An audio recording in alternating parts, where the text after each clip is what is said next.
Does Britain risk becoming a country of betting addicts? I'll be asking my Mark Meets guest, football legend Peter Shilton's wife, Steffi Shilton, who has helped Peter in his own 45-year battle against gambling. In the big story, after a humiliating double apology for telling a Londoner he looked too Jewish at a pro-Palestine march, British policing has lost the plot. I'll get reaction from top royal author, a man whose parents were Jewish refugees, Tom Bauer, plus I'll be dealing with our hopeless cops in no uncertain terms in my Take at 10.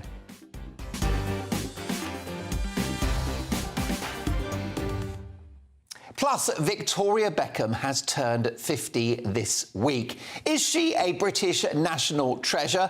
I'll be dealing with Victoria Beckham in part 2 of my Take It 10 in an hour's time. You won't want to miss it. So look, a really busy show tonight.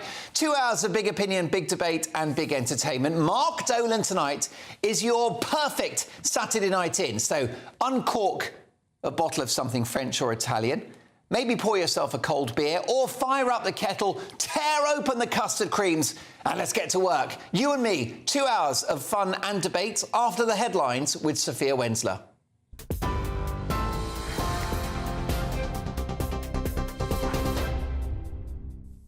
Mark, thank you. From the GB newsroom at 9 o'clock. Your top story this hour.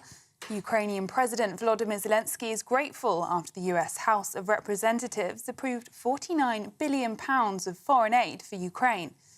Democrats and Republicans joined together after months of deadlock over renewed American support to help Ukraine fend off Russia's invasion. Meanwhile, Moscow says the passage of the bill would further ruin Ukraine and result in more deaths.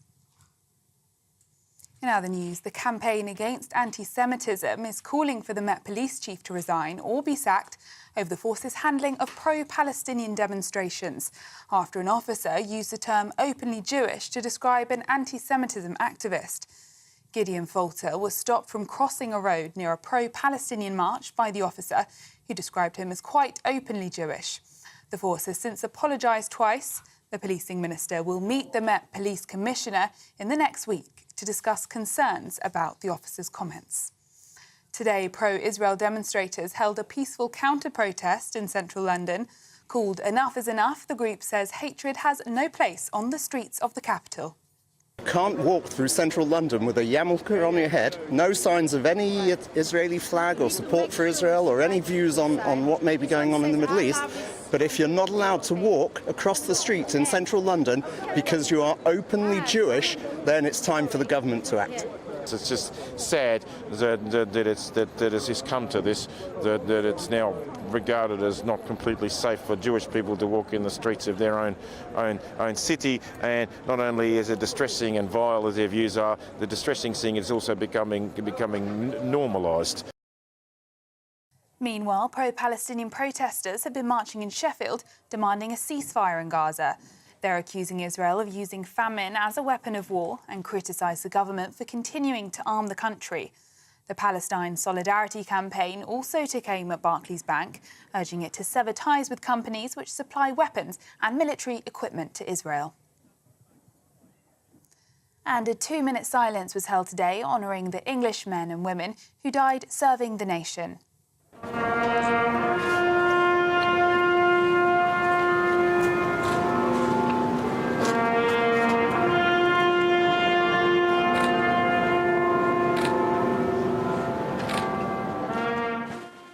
Hundreds of Army and Naval cadets took part in a march past the Cenotaph in central London, marking 130 years of the Royal Society of St George.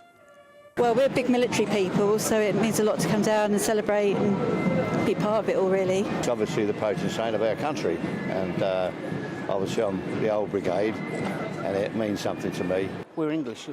He's a patron saint of England, so we've got to mark it. Scotland do it, Wales do it. We've got to do it as well, and we've got to do it bigger and better. And for the latest stories, sign up to GB News Alerts by scanning the QR code on your screen or go to gbnews.com/alerts. Now it's back to Mark.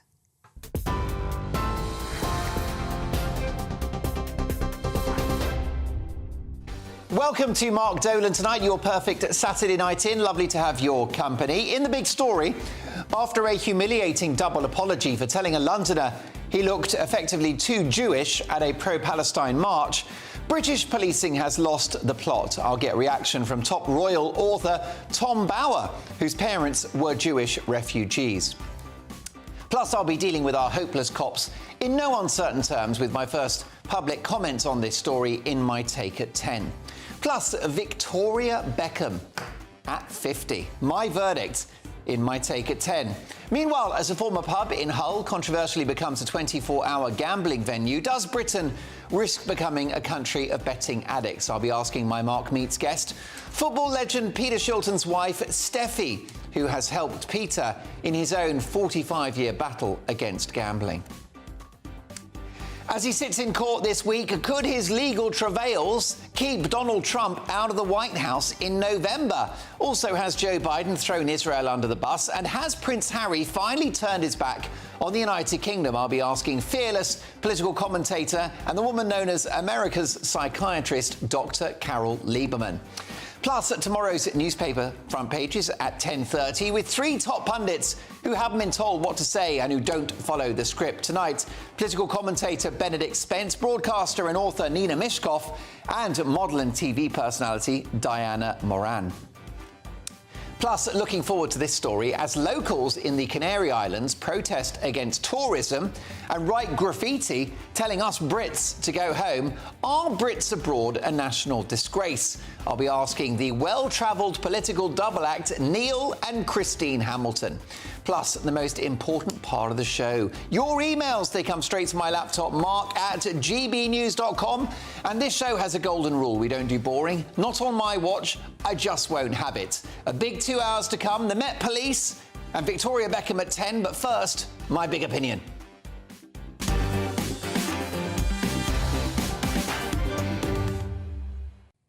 Oh no, Labour have destroyed documents that could have revealed Angela Rayner's living arrangements. Is that the same shredder that got rid of Nicola Sturgeon's COVID WhatsApp messages? Why can't all important political documents stay in the cloud, just like your holiday snaps from Tenerife in 2011 when you had a bit of a beer belly and burnt arms? It's funny, isn't it, how these politicians get rid of any material that could bring them embarrassment or get them in trouble. If only we could do the same when filling out our tax returns. Sir Keir Starmer has been getting very butch lately. Last week, he said that he would happily press the nuclear button. Bit of a U-turn following his enthusiastic support for Jeremy Corbyn to become Prime Minister just a few short years ago. The same Corbyn who wanted to get rid of nuclear weapons and refused to confirm that he would press the nuclear button if Britain were under attack. Well, the latest is that Starmer wants to build on the green belt, which many imagine is sunny pastures, but much of which is in fact a glorified car park. It's Rishi Sunak who had to embarrassingly U-turn with his own plans to build on the green belt following objections from local Tories. So, if a likely Labour government is going to build, baby, build, then I say bring it on. Get the spades out, the concrete mixers and the diggers. Starmer the builder, can he fix it? Starmer the builder, yes he can. We need more houses. Even a children's cartoon character could tell you that. Now, I was on air last weekend when news broke that Israel was under attack from Iran with over 150 drones. It turns out that the vast majority of them were shot out of the sky. That's the last time that the regime in Tehran will buy their drones from Argos. Meanwhile, Israel, with one of the best equipped militaries in the world, this week responded rather conservatively, launching a modest strike on Iran with slightly better drones, I'm guessing from John Lewis. No reports of damage or casualties, and let's be clear, as Israel have demonstrated in recent months, they can cause damage if they want to, but they chose not to. That is significant.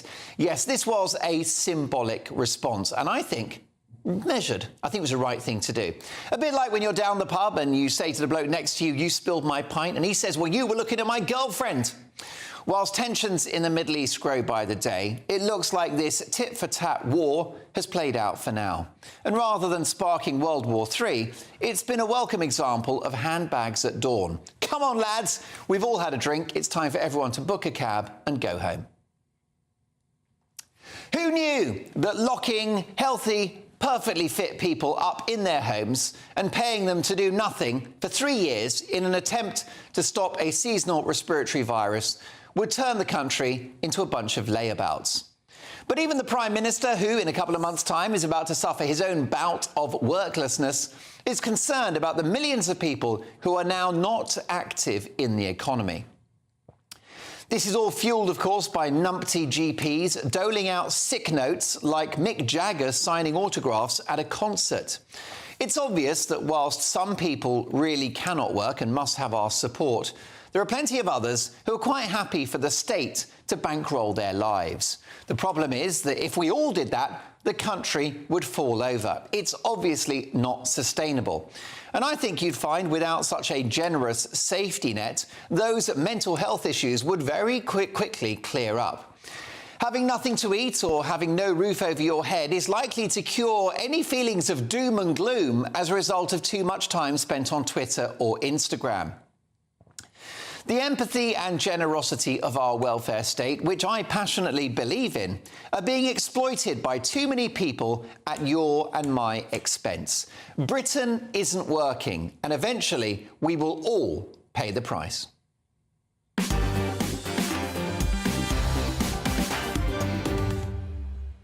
Lots of topics to debate there. Your emails, mark@gbnews.com. I'll get to your thoughts shortly. But first, tonight's top pundits with me in the studio. I'm delighted to have model and TV personality Diana Moran, political commentator Benedict Spence, and broadcaster and author Nina Mishkov. Lovely to have all three of you with me. Happy Saturday, one and all. Happy Saturday.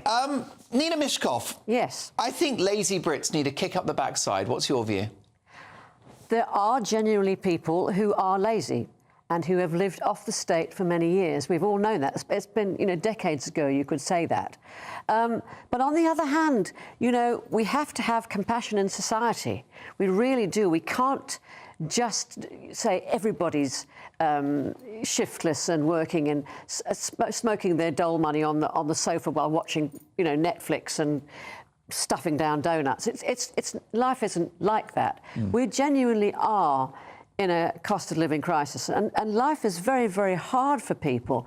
And I think that we have to have, as I say, compassion and look at it in a really a more generous way. OK, well, I think we have too much compassion, Diana Moran, and I think the country is grinding to a halt. What's your view? Well, I think your comment that you said empathy and generosity of the welfare state is being exploited, that's my view of it.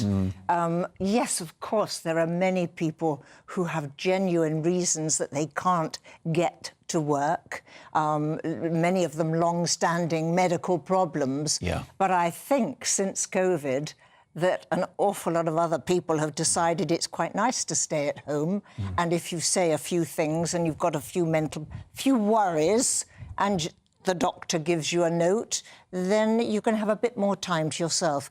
And that's not right as far as I'm concerned. It's not right for their mental state, because so many of them are saying they've got mental problems, to get out and about with people, to work, to literally get out the house, talk to other people, earn a bit of money, bit of, self-pride again would lift people's spirits. Is going to work our national duty, Benedict Spence? Oh, national duty, I think it would help. It would depend if there was a bit more industry in this country, and there was actually, I think, slightly more jobs. I know that there's often this thing that said that there are lots of jobs that need to be filled, and that's why we need mass migration. But then when you actually look at what those jobs are, they are subsistence-level jobs. They are, minimum wage jobs. Well, we're looking at, is it 1 million vacancies at the moment? Yeah. Why aren't they being filled by people who could work? The Prime Minister has said that it's not reasonable to imagine that we are 3 times sicker than we were 10 years ago. This, to me, has the makings of a national scandal. I think if you increased the wages on offer for a lot of these jobs, actually, I think you'd find that a lot of people who are currently on long-term sick would discover actually they were motivated to work again. I think that that is ultimately what it boils down to. And I think it does play into conversations around mental health as well. Of course, if you're paid no money and you are unable to save and unable to better yourself, you're going to be in a very sort of fragile mental state. Nobody wants that at all. And I think that the nature of the jobs that we have now, it's menial work. It's not where you know, once upon a time, mining or steelworks were, you know, they were hard jobs. They were not easy, but there was a sense of community. There was a sense of camaraderie. You go to a lot of those towns now, that doesn't exist anymore. That's where you see a lot of them. Tough luck. I mean, you have a choice, don't you, Nina? You've worked your whole career. I would rather earn £7 or £8 an hour than sit at home and do nothing. Well, so would I. Well, Diane and I are prime examples of people who've worked long past our supposed sell-by date, if you don't mind my saying. Well, at Diana, some point you'll be 65 and have to consider retirement. But the thing is, there are also other constrictions on people.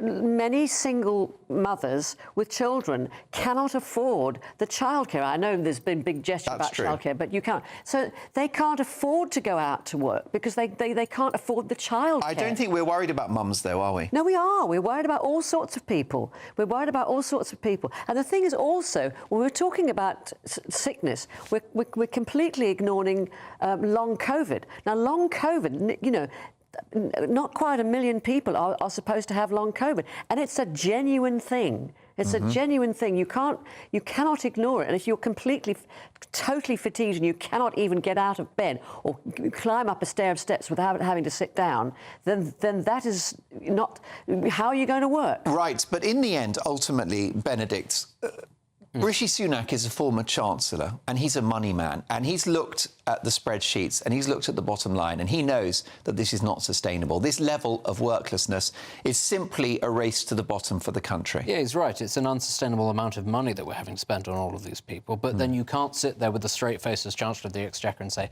and also we're going to get lots of people to come in from abroad and take jobs, even though we have all of these people sat here. What you need to do is find a way of motivating those people who are already here and not in work to get back into Well, is the benefit system too generous? Because I don't understand why people need motivation to go to work. Normally you work because you have to. You have to work, and you've got pride in yourself for working. And when you think about it, just locally around you, the roads have got holes in. Yeah. We could have a lot of gentlemen getting out there and doing some work on the roads. Yeah. And women.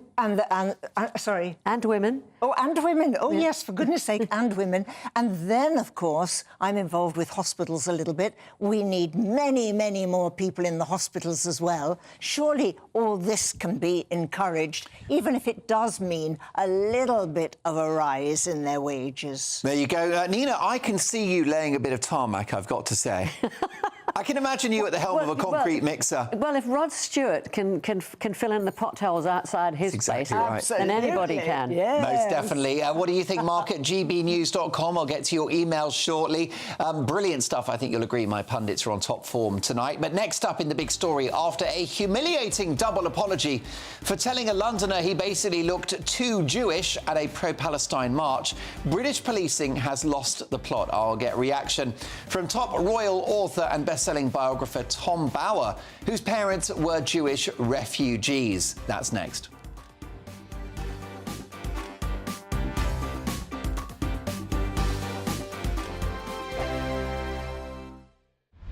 Britain's newsroom, weekday mornings from 9:30.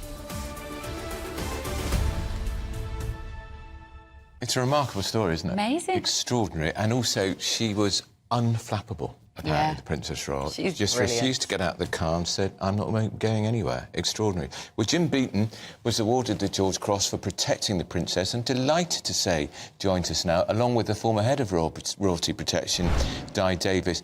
Jim, you won't remember, but I met you some time ago at the Imperial War Museum when Princess Anne was opening an exhibition to do with the George Cross, and you were there reunited with her. And you told me then what great admiration you had for the Princess, cool under fire, but you didn't do so badly yourself. It was probably my job. And also, I had a wee bit of police training, not very much, but a little bit. whereas Princess Anne had nothing, and yet the way she displayed it, you would have thought she'd been highly trained to deal with any type of that situation. Even though you'd had some training, you took 3 bullets for the princess. You effectively stood between her and a deranged gunman. Well, I was supposed to be a protection officer, really, so I just tried to fuddle about. You must remember that back in 1974, there was no communication, and we were extremely lucky that Michael Hills, who was outside Clarence House and nearby, had got one of the fast police radios, or radios on his shoulder, so he was able to send a message out. Otherwise, we would have just been relying on the good old public to phone in and say there's something happening. Yeah. So times have changed drastically. I'm Patrick Christie's. Every weeknight from 9, I bring you 2 hours of unmissable, explosive debate and headline-grabbing interviews. What impact has that had? We got death threats and the bomb threat and so on. Our job is to do what's in the best interest of our country. You made my argument for me. My guest and I tackle the issues that really matter, with a sharp take on every story. I'm hearing it up and down the country. That was a beginning, not an end. Patrick Christie's tonight from 9 p.m, only on GBNews, Britain's news channel. I think the most exciting bit for me is talking to people. People who I think are ignored often by the major news channels. We're going to give news they want to hear. There's a voice there that needs to be heard. I think there's a chance here for a diversity of opinion to be expressed, which you don't find elsewhere. It's really exciting. We don't hold back. We're free to say how decisions that are taken here affect us all around the country. Only on GB News, the People's Channel, Britain's news channel.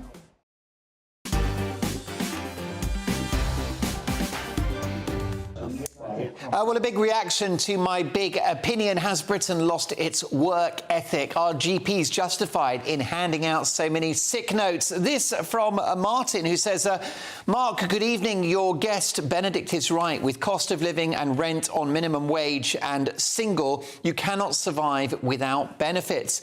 People should keep more of their income, especially at the lower end, as what is the point of taxing and then giving benefits? Martin, you're so right. In-work poverty is most definitely a national scandal. We'll keep those emails coming. mark@gbnews.com.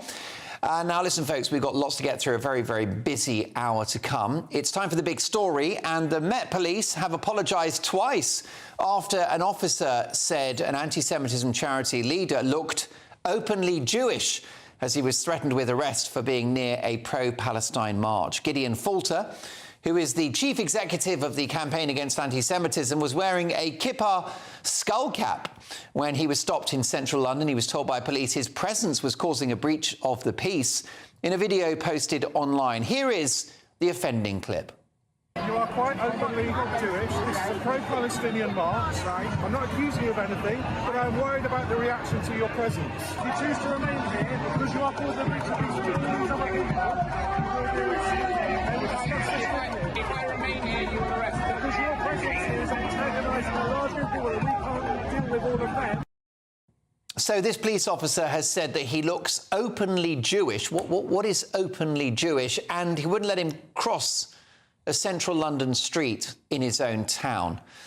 Now, let me tell you that the police have apologised, but it didn't go well because their botched apology was withdrawn on the grounds that it was victim-blaming. So a second statement from the Met Police said that being Jewish is not a provocation, and the Met apologised for any offence caused. Moments ago, Gideon Falter called for the Met Police Commissioner, Sir Mark Rowley, to resign. Take a listen.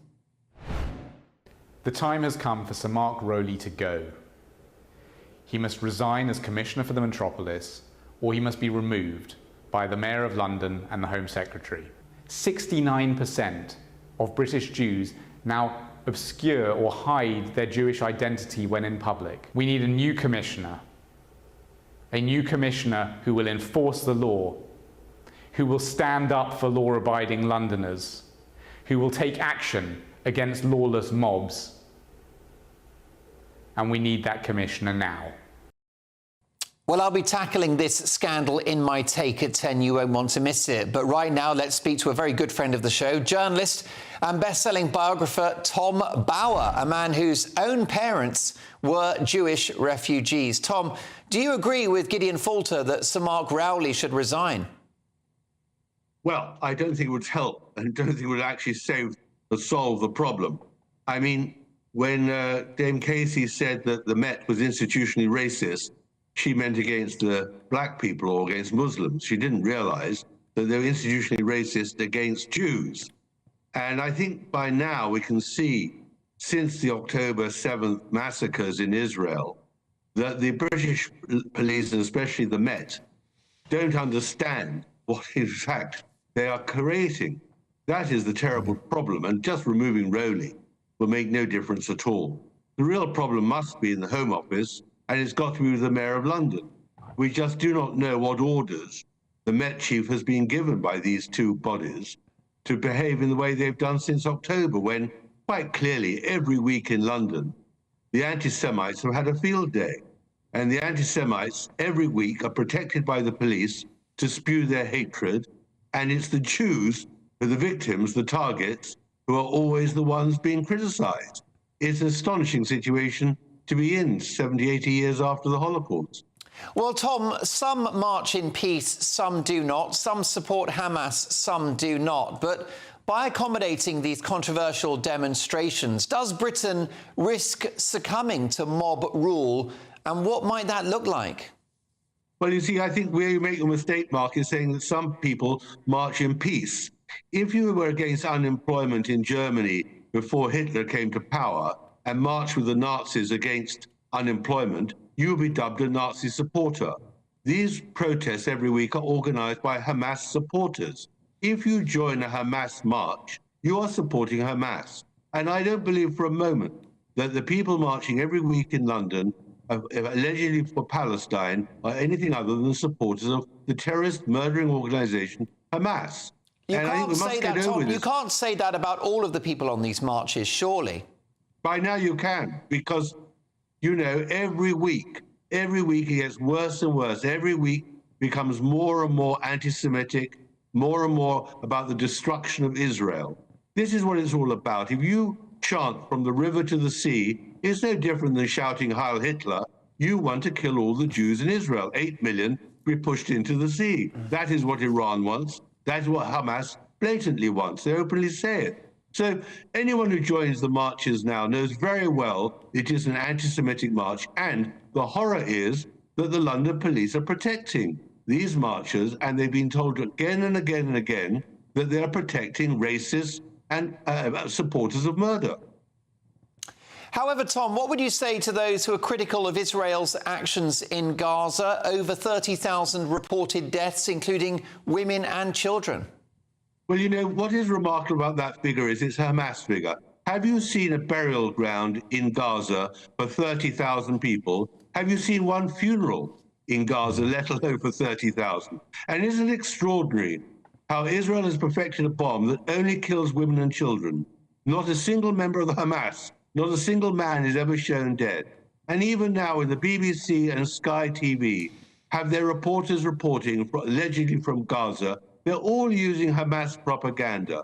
All they use is Hamas-cultivated footage to show a screaming woman and an injured child, but never a Hamas fighter. The Hamas people who murder and torture and rape Israelis and want to destroy Israel. So I think you really got to stop this 30,000 figure. And worst of all is, as I saw a Tory MP the other day say on TV, 30,000 innocents. Well, they're not 30,000 innocents. Amongst the people are at least 10,000 Hamas fighters, and they deliberately use women and children as shields. They deliberately put themselves amongst civilians so that they can be protected. Now, one thing which is never shown on BBC or Sky is a Palestinian in Gaza being asked, do you support Hamas? Are you pleased with what Hamas has now done to your territory and your homes and your schools and everything? And that is where this whole thing is so unbalanced.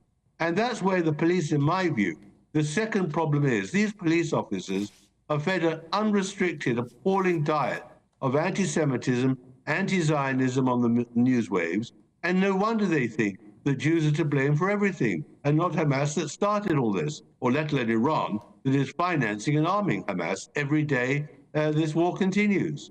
Well, it's clear that Hamas want civilians to die. I think that that death toll is on their watch. As you said, they've weaponized women and children as human shields, and they've built their headquarters in the basement of hospitals. I don't disagree with you. They've also stored weapons in hospitals as well. But, Tom, why have the political left been so keen to demonise Israel and condemn their action in Gaza in the aftermath of October the 7th? Why are the left, or some on the left, taking this position? Well, it all starts with Jeremy Corbyn in 2001. I wrote his biography, of course. And at that time, the far left, in an attempt to unseat the moderate left in the Labour Party and target capitalism, aligned themselves with the Palestinian struggle. It's a complicated reasoning, which I won't go into here, but they do it because they're against capitalism. And they've seized on the Palestinians as their vehicle to undermine the West, to undermine our society. And it's very easy because it's a 2,000, 3,000 year habit of being anti-Semitic. And so it was easy for them, and it's proven to be, unfortunately, very successful for them, that their alliance with the Palestinians and, of course, with Iran and the extreme Islamic movement has actually resulted in the destabilization of the West. And in that, they've been very successful. They're out for world domination. They want to remove capitalism and the liberal society. And the Palestinians, through the Muslim Brotherhood and all their affiliates, share that view. They want to create the caliphate state. Indeed so. I understand that Sir Mark Rowley, the Met Police chief, has responded to what has happened in the last 24 hours. And, of course, it has been a hugely controversial story. He has said every member of the Met is determined to ensure that London is a city in which everyone feels safe. We absolutely understand how vulnerable Jewish and Muslim Londoners feel since the terrorist attacks on Israel. Some of our actions have increased this concern. Our officers will continue to police with courage, empathy and impartiality. Well, I'll allow you, my viewers and listeners at home, to make a judgment on whether that has happened. Tom, I can't let you go without asking you about something very, very exciting. It is your forthcoming new book about the Beckhams. Very excited about this. It's coming out in June, I understand. And it is called Beckham, Money, Sex and Power, or House of Beckham, I should say. Why have you chosen the Beckhams as the subject of your next book? Well, they're absolutely fascinating. And what was fabulous about writing this book was my surprise what an interesting story it is. They are, after all, the second most popular couple in Britain after the Cambridges, Prince and Princess of Wales. And their story of sex and celebrity, football and showbiz, and their manipulation of the media, and their continuous parade of their love for each other, while we all know that a lot's going on behind the scenes, was an absolute recipe for great investigative journalism. And I think it's a compelling story. I'd urge all your viewers to book in advance, get a copy in advance, because it is surprising. His football career, her singing career, their media career, their so-called family career. It is an astonishing story about Britain today. What do they represent and how do they influence us? And that's always been my criteria for writing books, Mark, is to go for people who try to influence our lives. And my goodness, the Beckhams seriously have and successfully have influenced our lives. And that's why it's a compelling story. And that's why I've had a great year writing it. The Mirror report that you'll be discussing their sex life in the book, but they're a happily married couple in a committed union. There can't be much to say on that front, can there? Absolutely, Mark, you're so absolutely right. And Rebecca Luce agrees with you, and Sarah Marbeck agrees with you, and all the other women who sold their stories to the News of the World, and the Sunday Mirror, and the Sun, all the rest of it. I mean, it is a fabulous story because of their absolute ability to call black white and to pretend the truth is something else. And it is their brazen courage to actually not admit the truth or present an alternative truth that makes it such an enjoyable romp. Only got a couple of seconds left, Tom. But tell me very briefly: has it been hard to write the book? Have you had your collar felt by the Beckhams' lawyers? Are they protective of their brand? Absolutely. Even yesterday, they were sending demanding letters and being very, very aggressive. But you know, Mark, I'm used to that. And the louder they shout, the more we ignore them. Glad to hear it. Let me tell you that House of Beckham, Money, Sex and Power is out in June. And Tom, I look forward to hearing about it in far more detail when it hits the bookshelves. Thanks, Tom. Have a good weekend. OK, folks, lots more to get through. I'll be reflecting on Victoria Beckham at 50 in my Take at 10. Is she a British national treasure? Find out at 10. But lots more to come. And I'm very excited to say that we'll be asking a simple question, which is, are Brits abroad a national disgrace? We'll debate that next. Good evening, welcome to your latest GB News weather from the Met Office. High pressure is sticking around through the rest of the weekend, but we will start to see some rain arriving in the north. But it is that area of high pressure that will be dominating our weather, so bringing us some more settled conditions. However, these weather fronts out to the north will bring us a bit more in the way of rain as we head through Sunday and into the new week.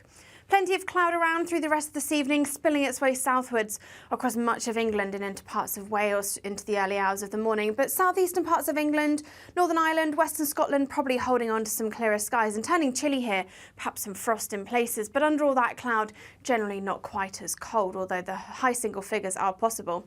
So a bit of a cloudier start, particularly for eastern parts of Scotland, some outbreaks of rain spilling their way southwards through Sunday morning. But eastern parts of England, Northern Ireland, Western Scotland still holding on to some of that sunshine. Perhaps one or two showers across the very far southeast, but it should be staying dry for most places, away from that cloud and rain. Under that cloud and rain, still feeling quite chilly. We're struggling to reach into the double figures across some North Sea coast, but further south, highs of 14 or 15 degrees. Monday does start a little bit cloudier for most of us, outbreaks of rain spreading their way southwards across much of the UK through Monday, perhaps southeastern parts of England holding on to a bit of sunshine through the afternoon and feeling warm in that sunshine, but much chillier elsewhere. Further showers through Tuesday and Wednesday, but those temperatures slowly starting to return closer to average as we head through the second half of the week. If you want your news to be straight talking... This is a nightmare for the Conservatives again. Down to earth. It's not just Nottingham where this is happening, is it? And most importantly, honest. Hard-working, middle-class taxpayers, they'll get their book thrown at them. Then catch me, Martin Daubney, Monday to Friday, 3 till 6 p.m. on GB News, Britain's news channel. Are the newspapers getting you down? My wife didn't divorce me that month. Struggling to separate the wheat from the chaff? I know that it's a bit of a circus at the best of times. Well, don't worry. Headliners has got you covered. We'll take the burden of reading the day's news, and if we get depressed, who cares? It's an occupational hazard, frankly. That's Headliners on GB News from 11 p.m. till midnight, and the following morning, 5 till 6 a.m. on GB News, the comedy channel. Nah, just kidding. Britain's news channel. Every Saturday, 10 till 12, we'll bring you all of the news that you need to know. We'll also remind you that there is so much to smile about. It's my favourite time of the week. I get to relax, enjoy some light-hearted stories, and let Ellie teach me about fashion too. That's Saturday Morning Live, every Saturday, 10 till 12. Only on GB News, Britain's news channel. Join me, Neil Oliver, every Sunday night at 6 p.m. on GB News. And if an hour is not nearly enough for you, go to gbnews.com for special extended episodes online every Friday at 9 p.m, where we can truly get into the nitty-gritty of what's going on. GB News, Britain's news channel.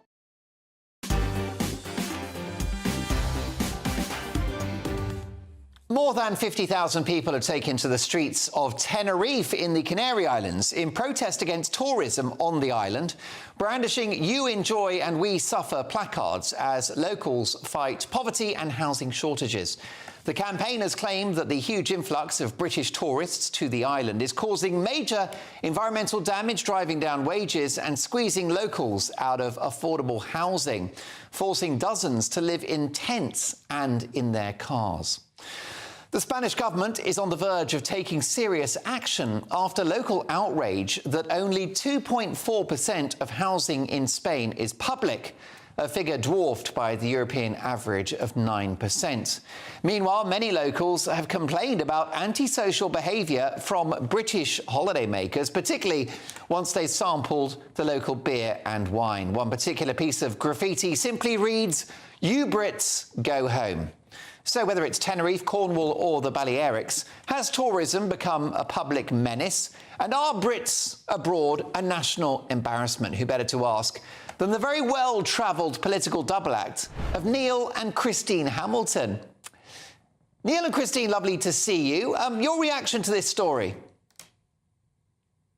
To you? Well, I mean, I think it's a load of rubbish, frankly. You know, the Canary Islands people should be grateful for all the Brits going there. After all, it's 35% of the local economy by value, and 40% of the jobs are dependent on tourism. Obviously, there are tourists from other countries apart from Britain, but we're a very, very significant part of that local economy.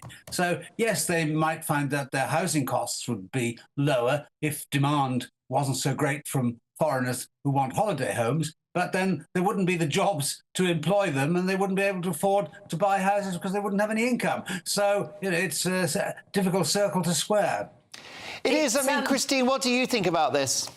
Well, it isn't just unique to the Balearic Islands, is it? I mean, it happens in this country as well. It happens in beauty and tourist spots. It happens in Wales. It happens in Cornwall, where the locals who rely heavily on tourism for a lot of their jobs also, the downside is they find themselves priced out of homes. Another problem is the rise of Airbnb, because it is in a lot of cases, it is much more productive for a landlord or a property owner to Airbnb his property than it is to rent it out on a long rent, maybe to a local. So it's the two-pronged attack, and anyone who lives in a tourist or a hotspot, a beauty spot, knows perfectly well that when the tourists arrive, it is a double-edged sword. You want their money. Without them, the whole place would probably die. But you don't want the bad behaviour that they bring. And we've seen this over years and years, haven't we, of the lager louts in places. I think it's Faliraki was one of the worst spots. But I think that's not in Spain, is it? Where is Faliraki? Oh, it's foreign somewhere. It's foreign somewhere, and that was one of the hot spots where the young went because it was so cheap. So I was never allowed to go.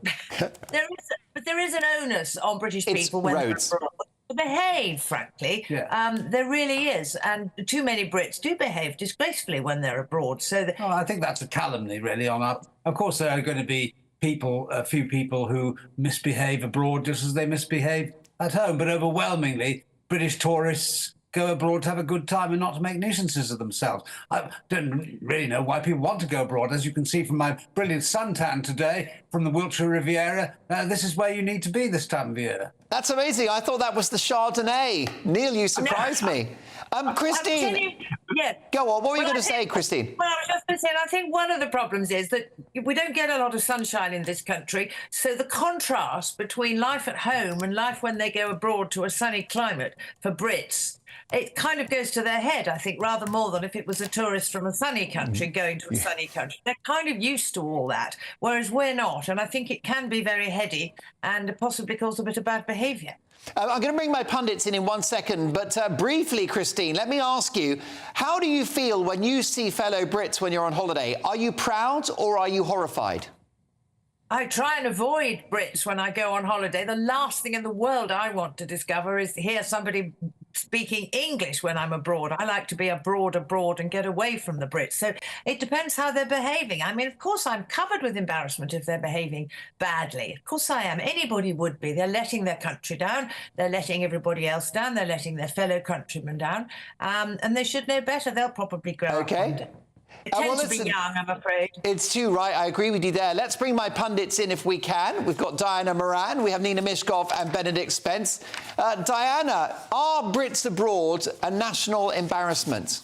They certainly can be. But you've got to remember that 40% of the money and everything that's going on in Tenerife comes from the tourism trade. Yes, I agree. Maybe it's to do with the weather, as you've just said. They get over there, they get a bit thirsty, and then the trouble starts.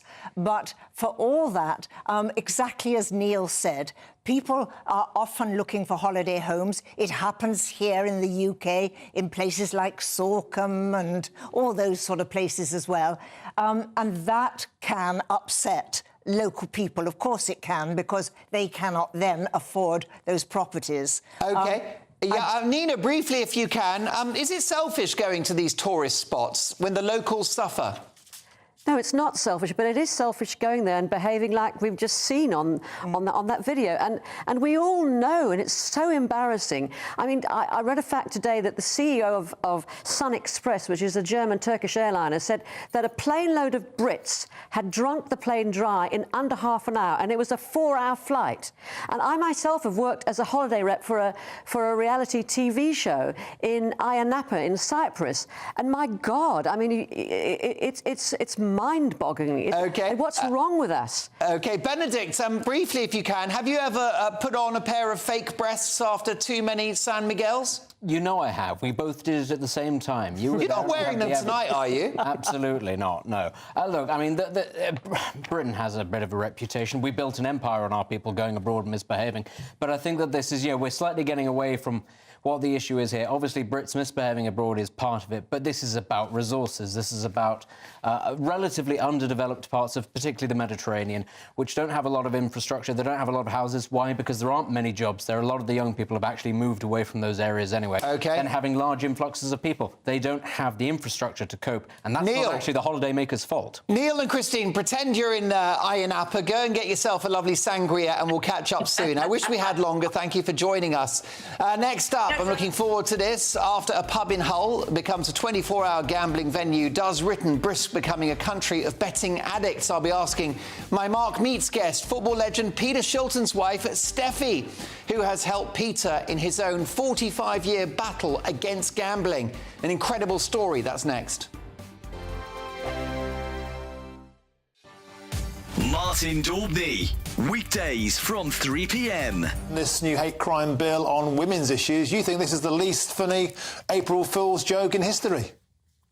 Yeah, although the Scottish Government and the Scottish Police do seem to be trying to make a bit of a joke of it when, their campaign Hate Hurts is fronted by a hate monster who's a sort of cuddly, bright red Muppet-style thing. And some of the things that Humza Yousaf said about it were from a soft play centre over the weekend. But yeah, it's really not a joke. It's not actually clever lawyers who know the wording of the law who enforce the law. It's the police. And the police have basically not been trained on this at all. There's a 2-hour online training course they're meant to have done, and lots of them haven't already done it. And we know from the way that the police have been talking about it that they're wildly overstretching what it might actually be to be, in particular, abusive, which is one of the words in the new law, and specifically on the issue of transgender identity. To claim that just noticing the fact that there are two sexes and that sex can't change is meant to be hateful, that even after years of trying to study it, I can't understand why people hold this belief. But it's part and parcel of a pattern of legal measures that the Scottish Government has either introduced or has sought to introduce. So it tried to introduce gender self-ID, but that was overruled by Westminster because it was out of the power of the devolved government. It's still attempting to bring in a conversion therapy law, which sounds nice but isn't nice. It actually criminalises proper ethical treatment of gender-confused youngsters. They're trying to say that men who have certificates saying that they're women count as women for a particular measure to do with public boards. And then this hate crime law, which tries to make it really difficult for someone to talk in a factual, reality-based, clear, understandable way about all these measures. It all adds up to a sort of an authoritarian attempt to deny the fact that human beings are mammals and come in two sexes, and that recognising that matters for women's rights especially. We're GB News, and we come from a proud tradition of British journalism. That's why I'm so excited to be here. It's something so new. The first news channel to be launched in Britain in over 30 years. Launched to represent the views of the British people. To go where other broadcasters refuse to go. How did you find out about the story in the first place? Launched with one aim. To be the fearless champion of Britain. It's an absolutely fantastic atmosphere here. This is GB News. The People's Channel. GB News, Britain's news channel. I think the most exciting bit for me is talking to people. People who I think are ignored often by the major news channels. We're going to give news they want to hear. There's a voice there that needs to be heard. I think there's a chance here for a diversity of opinion to be expressed, which you don't find elsewhere. It's really exciting. We don't hold back. We're free to say how decisions that are taken here affect us all around the country. Only on GB News, the People's Channel, Britain's news channel.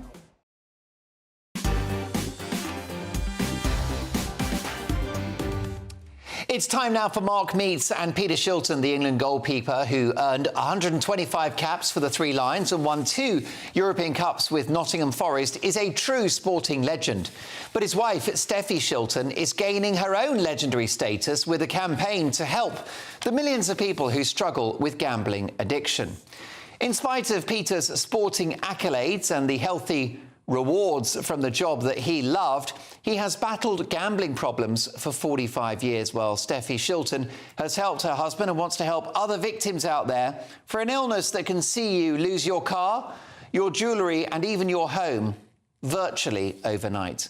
Steffi Shilton, welcome to Mark Dolan tonight. We'll get to your brilliant campaign in a moment, but can you give me a sense of how bad things got for you and Peter?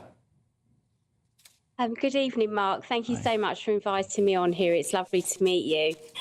Yes, as you know, Peter was a chronic gambling addict for 45 years, which is, you know, his entire adult life. And he gave up 8 years ago. He celebrated his 9th anniversary. Amazing. A couple of weeks ago. And so, yeah, amazing story. I met Peter over 12 years ago now, and it took me, I think, about 3.5 years to get him to the point to quit. So, yeah, I climbed that mountain. Apart from his finances improving, Steffi, how has Peter changed as a person since he got free from gambling? Oh, totally. Yeah, absolutely. I love seeing in his face that peace of mind. And that's worth its weight in gold, you know, when I, as I say, when I look at him and that peace of mind and all that strain and I could see that strain and that poor mental well-being when I met him, to be fair. And I just felt, God, this guy really, really does deserve everything to make him better. Well, and so, yeah, it's totally different. You've massively helped. Congratulations to Peter for 8-9 years free of gambling, and congratulations for the work you've done to help Peter achieve that. Where does gambling addiction come from, do you think? Do some of us have it and others not? Oh, that's debatable. Sometimes it can be genetic. Sometimes it's learned behaviour. So if you've got, you know, a parent around that gambles, you know, you can get sort of sucked in. And sometimes it comes from a big win. So the rush from a big win, I liken it sometimes to a heroin hit. I think the win can be such a rush that they get addicted to the high of it.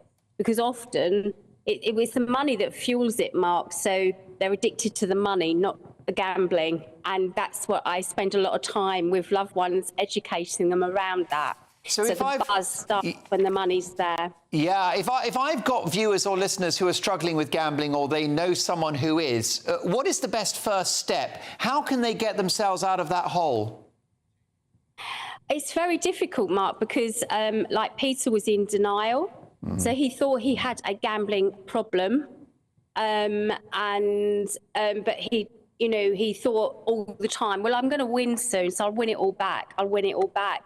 So there's a huge amount of denial. And there is a stigma around it also. So what I would advise anyone to do is just tell someone and reach out, you know, reach out. There's so much help out there now to what there was even when Peter gave up, you know. So I work for Gordon Moody, which are part of that work with the gambling commissioners as well. You've got Gam Care, you've got an awful lot of support. You can just pick the phone up, you can email. Yeah, so people could go to, do you say Gordon Moody? Yeah, so I work there. I'm the developer and the lead and a therapist for them, and I look after the families of the loved ones, because we're just as much the victim of gambling harm as what the addict is. And I belong to Affinet, which is a global membership where universities and studies around the world filter into it. And we're finding that for affected others, our harm continues long after the gambler's recovered. Well, it's a devastating illness. Congratulations to everything that you're trying to do to raise awareness of this. I'm also going to say that you could speak to Frank at 0300 123 6600. Go and see your GP, Citizens Advice Bureau, and the good old internet as well. Steffi Shilton, we'll do longer next time. Thank you so much for joining us. Love to Peter as well, and we'll catch up soon. Remarkable story. Well, next up, that Met disaster. That's the topic of my take at 10. Plus, Victoria Beckham at 50. Is she a national treasure? My verdict coming up. That warm feeling inside from Boxed Boilers, sponsors of weather on GB News. Good evening, welcome to your latest GB News weather from the Met Office. High pressure is sticking around through the rest of the weekend, but we will start to see some rain arriving in the north. But it is that area of high pressure that will be dominating our weather, so bringing us some more settled conditions. However, these weather fronts out to the north will bring us a bit more in the way of rain as we head through Sunday and into the new week. Plenty of cloud around through the rest of this evening, spilling its way southwards across much of England and into parts of Wales into the early hours of the morning. But southeastern parts of England, Northern Ireland, Western Scotland probably holding on to some clearer skies and turning chilly here, perhaps some frost in places. But under all that cloud, generally not quite as cold, although the high single figures are possible. So a bit of a cloudier start, particularly for eastern parts of Scotland. Some outbreaks of rain spilling their way southwards through Sunday morning. But eastern parts of England, Northern Ireland, Western Scotland still holding on to some of that sunshine. Perhaps one or two showers across the very far southeast, but it should be staying dry for most places, away from that cloud and rain. Under that cloud and rain, still feeling quite chilly. We're struggling to reach into the double figures across some North Sea coast, but further south, highs of 14 or 15 degrees. Monday does start a little bit cloudier for most of us. Outbreaks of rain spreading their way southwards across much of the UK through Monday. Perhaps southeastern parts of England holding on to a bit of sunshine through the afternoon. And feeling warm in that sunshine, but much chillier elsewhere. Further showers through Tuesday and Wednesday, but those temperatures slowly starting to return closer to average as we head through the second half of the week. Looks like things are heating up. Boxed Boilers, sponsors of weather on GB News.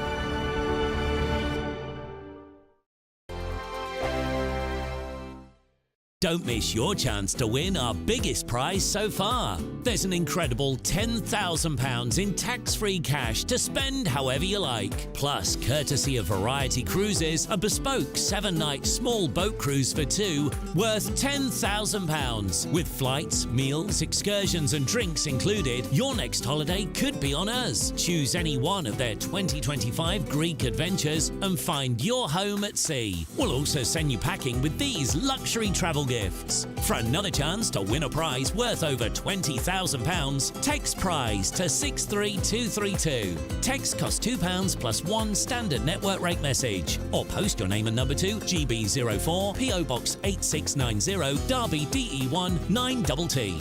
UK only. Entrance must be 18 or over. Lines close at 5 p.m. on the 26th of April. Full terms and privacy notice at gbnews.com/win. Please check the closing time if listening or watching on demand. Good luck. I'm Christopher Hope. And I'm Gloria Di Piero, bringing you PMQs live here on GB News. Whenever Parliament is in session on a Wednesday at midday, we'll bring you live coverage of Prime Minister's questions. We'll be asking our viewers and listeners to submit the questions that they would like to put to the Prime Minister, and we'll put that to our panel of top politicians in our Westminster studio. That's PMQs live here on GB News, Britain's election channel. I'm Michelle Dewberry, and I'm not here to tell you what to think. I'd much rather hear what you have to say. So, send in your opinions to gbviews@gbnews.com. Keep them clean, and you never know, I might read them out. With my panel here on Jubes & Co, we debate, we get stuck into the issues of the day on a show where all views are welcome, especially yours. GB News, the People's Channel, Britain's news channel. GB News is the home of free speech. We were created to champion it, and we deliver it day in, day out. Free speech allows us all to explore and debate openly the issues most important to us, our families, and of course, the British people. Having challenging conversations to enlighten each other. Which is why we hear all sides of the argument. We are the People's Channel. We will always stand by the freedom to express yourself. On TV, radio and online. This is GB News, Britain's news channel. Every Saturday, 10 till 12, we'll bring you all of the news that you need to know. We'll also remind you that there is so much to smile about. It's my favourite time of the week. I get to relax, enjoy some light-hearted stories, and let Ellie teach me about fashion too. That's Saturday Morning Live, every Saturday, 10 till 12. Only on GB News, Britain's news channel. I'm Emily Carver. This is GB News, Britain's news channel.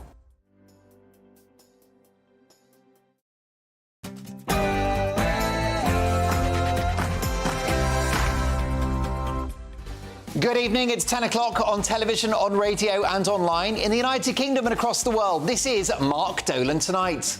In my take at 10, after a humiliating double apology for messing up at the hate marches and telling a Londoner that he looked too Jewish, British policing is no longer fit for purpose. Plus, Victoria Beckham at 50. My verdict on the world's thinnest pop superstar. That is my take at 10. And as he sits in court this week, could his legal travails keep Donald Trump out of the White House in November? Meanwhile, has Joe Biden thrown Israel under the bus? And has Prince Harry finally turned his back on the United Kingdom? I'll be asking fearless political commentator and the woman known as America's psychiatrist, Dr. Carol Lieberman. Lots to get through tomorrow's front pages as well. Live reaction in the studio from my top pundits. A packed hour, lots to get through. Victoria Beckham, ridiculous British police officers and the papers. Lots to get through. But first, the news headlines and Sophia Wensler.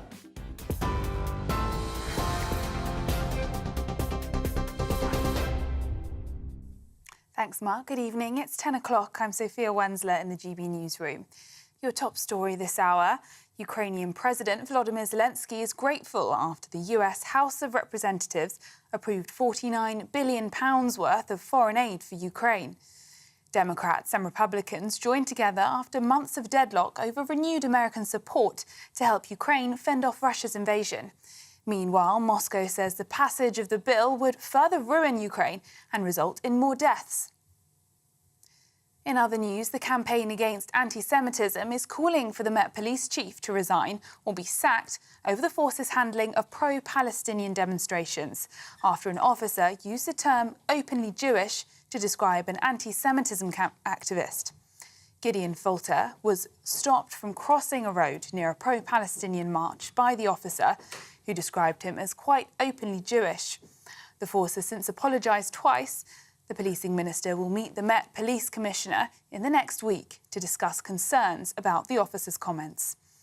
Today, pro-Israel demonstrators held a peaceful counter-protest in central London. Called Enough is Enough, the group says hatred has no place on the streets of the capital. Can't walk through central London with a yarmulke on your head, no signs of any Israeli flag or support for Israel or any views on what may be going on in the Middle East.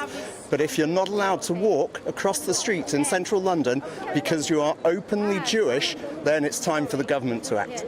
It's just sad that it's come to this, that it's now regarded as not completely safe for Jewish people to walk in the streets of their own city. And not only is it distressing and vile as their views are, the distressing thing is also becoming normalised. Meanwhile, pro-Palestinian protesters have been marching in Sheffield demanding a ceasefire in Gaza. They're accusing Israel of using famine as a weapon of war and criticise the government for continuing to arm the country. The Palestine Solidarity Campaign also took aim at Barclays Bank, urging it to sever ties with companies which supply weapons and military equipment to Israel.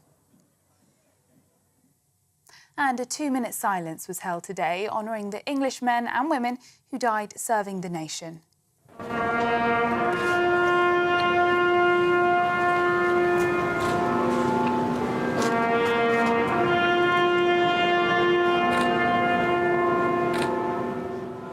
Hundreds of Army and Naval cadets took part in a march past the Cenotaph in central London, marking 130 years of the Royal Society of St George. And for the latest stories, sign up to GB News Alerts by scanning the QR code on your screen or go to gbnews.com/alerts. Now it's back to Mark.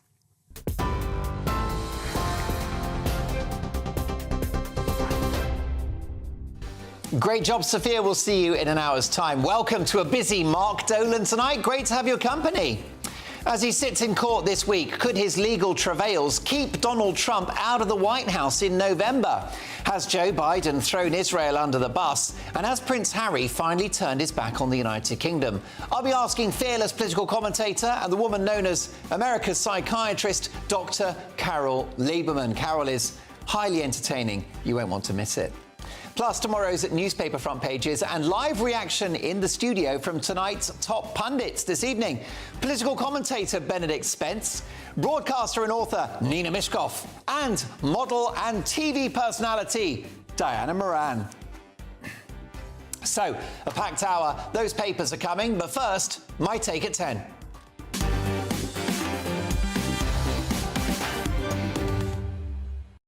Victoria Beckham at 50, my verdict in just a moment, but first. Since the horrific October the 7th attacks on Israel, the message from British police has been clear. Don't be Jewish. The so-called peace marches, in which horrific anti-Semitic slogans have been chanted and waved within impunity for months, including a projection of From the River to the Sea on Big Ben, have led to a huge rise in anti-Semitism, with Jewish kids covering up any religious clothing when travelling to school. Now, taking sides on the conflict in the Middle East is a mug's game, and clearly the situation is complex, with wrongdoing on both sides. But these marches, which have made Jews feel unwelcome and threatened in their own country, began after an attack on Jewish people and on Israel, not the other way round. Many on those marches march in peace. They want an end to the killing. Who doesn't? Have Israel gone too far in their desire to wipe out Hamas? Who knows? But British police officers are unwittingly taking sides by bowing to the mob, extremists who, at least passively and in some cases very actively, are beating the drum for Hamas. At worst, they're supporters, and at best, they are the useful idiots of this hateful death cult. Which is why it was so disturbing to watch this sequence in which a British policeman threatens to arrest a man seeking to cross the road because he effectively looks too Jewish. Take a listen. You are quite openly Jewish. This is a pro-Palestinian march. I'm not accusing you of anything, but I'm worried about the reaction to your presence. If you choose to remain here because you are called the British people, you will be arrested. If I remain here, you will arrest me. Because your presence here is antagonising a large group and we can't deal with all of them. Wow. This follows a bizarre incident some weeks ago in which another hapless cop debated with a Jewish woman about whether the swastika was an image of hate. Not for the first time, the police have placated and appeased illiberal thugs, bowing to aggression and indulging in misguided political correctness with a partisan approach to these marches, and allowing a scenario in which somebody who is visibly Jewish is characterised as a troublemaker. Throughout history, Jewish people have always been the canary in the coal mine of any society. If Jewish people aren't safe in Britain, we're not a proper country anymore. The extremist mob, too many of whom are infused with an anti-Western ideology that hates everything about this country, won't stop at Jews. They will ultimately be at odds with anyone that believes in British values. Don't forget Sir Keir Starmer reportedly begging the Speaker of the House to cancel a vote on an Israeli ceasefire for fear of the safety of his own MPs if they voted against. Welcome to the mob, who are shaping democratic outcomes via the threat of violence. Now, I love our police officers. They do a hard job and are underpaid and underappreciated. We have got great coppers. But the current culture of policing in Britain is all wrong. So caught up in woke ideology, they turn up at people's houses to investigate an unkind Facebook message or a tweet. They drive around in expensively painted rainbow cars. They remove lesbians from a pride march for the heinous crime of believing there are two sexes. They dance with eco-protesters and ask people who have glued themselves to the motorway if they're all right and if they'd like a sandwich or a drink. And they always take the knee to the latest woke cause, even if it's misguided, divisive and wrong. Meanwhile, they banged up anyone that dared to demonstrate against those ruinous and, in my view, utterly failed lockdowns. Dozy cops sat there at a bizarre kangaroo court in Wakefield as an autistic child was harangued by raging clerics for accidentally scuffing a copy of the Quran. And where was the police protection for a Batley schoolteacher who is still on the run for showing pupils an image of the Prophet Muhammad in class? It's time for officers to police the rule of law and to police British values. Because on their watch, free speech is no longer safe. Jews are no longer safe. Our democracy is no longer safe. The streets of Britain are no longer safe. As it stands, British policing isn't much cop. Now, a quick word before we crack on, if you don't mind. I'm going to talk about Victoria Beckham, who turned 50 this week. I am a great admirer. With no great musical gifts, I mean, her singing should be limited to the shower, she was part of the biggest girl band in history, the Spice Girls. This smart operator has since become a huge name in the world of fashion. Good-humoured, glamorous and clearly a devoted mum, she is a mightily impressive person who deserves a bit more credit for her achievements. But I do think hubby David Beckham is wasting his time and money in reportedly flying his famously skinny wife to the south of France for a £200 a head dinner at her favourite restaurant. That's a lot of money to spend on 2 cream crackers and half an apple. She'll barely finish the starter. Anyway, happy birthday, Victoria Beckham, an underrated British national treasure. There are lots of wannabes out there, but you are the real deal, even if you basically live on celery.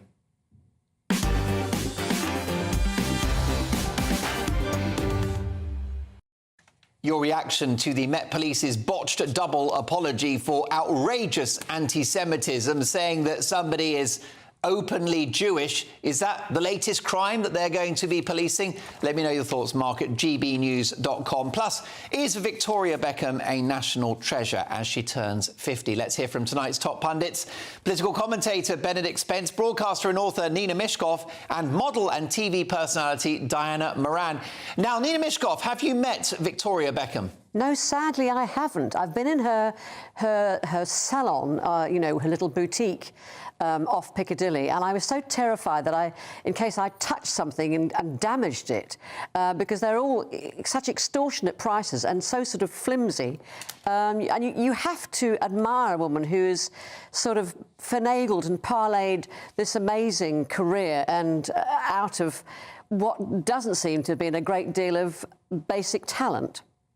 What do you think, Benedict Spence? Is Victoria Beckham a British national treasure?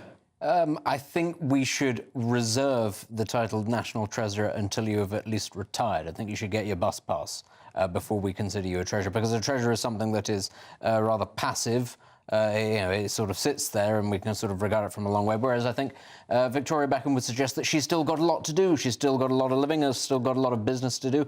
I saw that she released a new watch collection with Breitling the other week. There's still a lot more to come. So I think the treasure chest is still having things put into it. I don't think she's done yet. Well, Diana Moran, I'm going to shock you. I think that Victoria Beckham should be a dame, and I think that David should be a sir. What's your view? Yes. Not sure how to answer that one. I don't think she's actually a national treasure yet. And much as I love David Beckham and I admire all his football skills, I admire both of their skills in living and having a family and doing beautifully. I can't bear his tattoos, and that's what puts me off.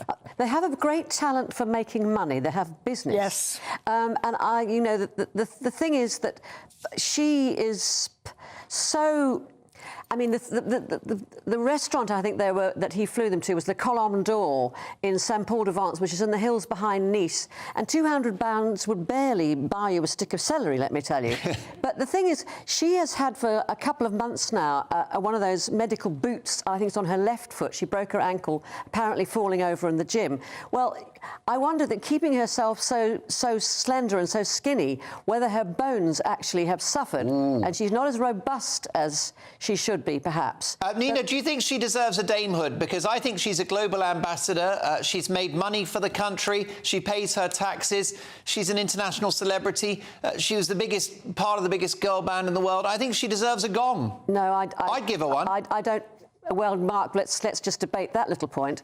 No, I don't think so. Yeah. And as for David Beckham, he's been busting a gut to be knighted for years and years and years. And people actually said that when he queued up to view the Queen lying in state, that was some way of making himself seem, one of the people and humble, and really he deserves it, and my God, isn't it about time?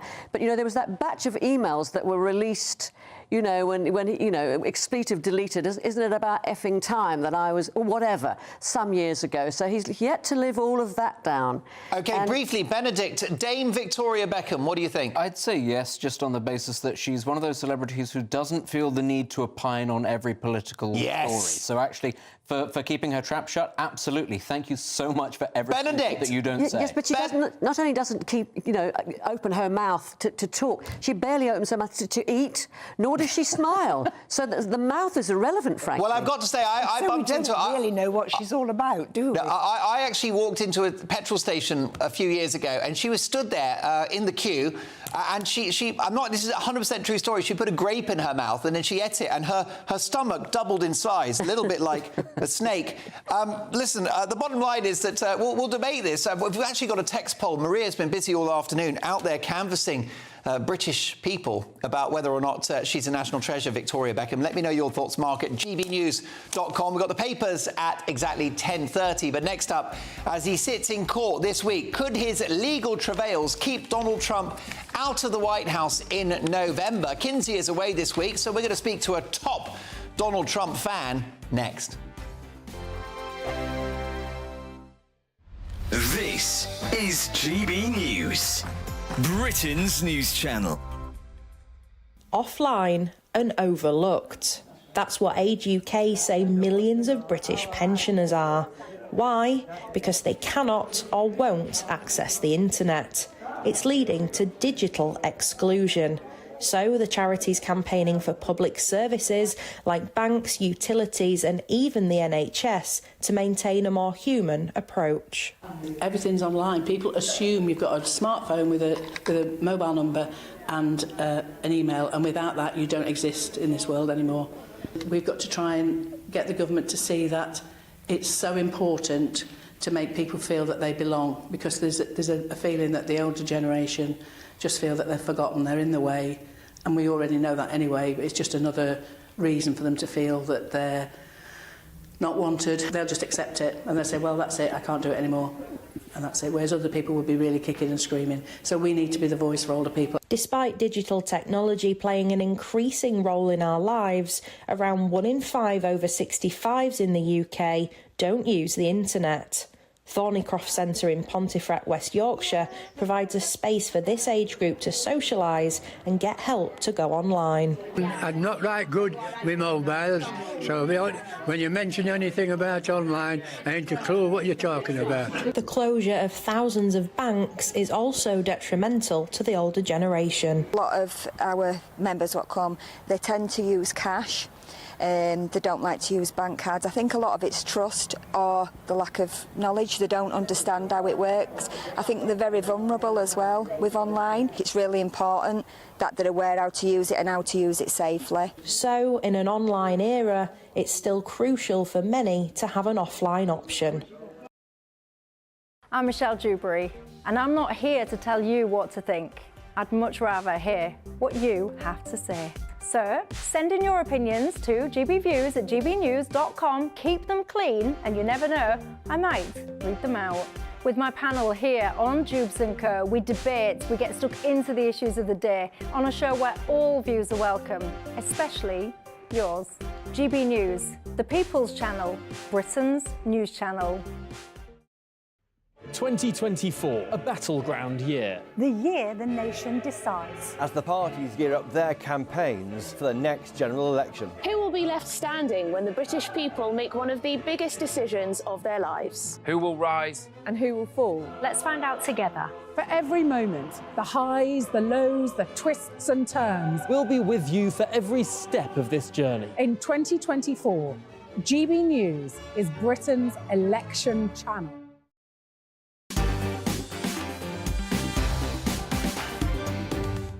Well, I think that Victoria Beckham should be a dame. I think she's a national treasure. I've got to say, you don't agree on email, mark@gbnews.com. Matthew says, Mark, if you've been drinking tonight, Victoria Beckham a dame, I'll have what you've had, says Matthew. Clive says, Mark, she's a second-rate singer who opened her legs to anyone who wants it, and no damehood. Clive, very harsh words there, and I'm certain that that's not true of Victoria Beckham, who's very happily married and has been for a long time. Victoria is not a national treasure. Without David Beckham, she'd be a nobody. Her fashion brand was failing not long ago, says Matthew. Look, I'll keep looking at your emails. Lots more to get through, including the papers at 10:30. But it's time now for US News, and Kinsey Schofield is away this week, so I'm delighted to welcome fearless political commentator and the woman known as America's psychiatrist, Dr. Carol Lieberman. Carol, Donald Trump is in court. Could this case keep him out of the White House in November? Donald Trump is facing a lion's den. Not only have there been jurors, who have said all kinds of horrible things about him as they were being tested, whether they were going to become jurors or not, but the charges, they are felony. There are felony charges. So conceivably, if he was found guilty, he could be put in jail. Now, there are people who say that even if he is in jail, that they would vote for him. I'm not sure quite of the election logistics in terms of that, but he's been going through so many of these kangaroo courts. Trumped up charges, and then people in the jury, people in the judge, the prosecutors. I mean, they are clearly anti-Trump to begin with. And yet they're supposed to be deciding these things fairly. Plus, a lot of jurors would say things who don't like Trump, but they could possibly say things. Oh, yes, I'd be fair, and I don't have a problem with Trump, just to get on the jury to condemn him. Well, I think that's the concern, isn't it? Do you think Donald Trump has the sort of moral character, the mental strength to get through this? You are America's psychiatrist. How do you rate Donald Trump's resolution at this stage? Well, he's been taking a beating. I think I've said on this show before about how he's strong because he loves America and he wants to be there to save America. And I still say that that's true.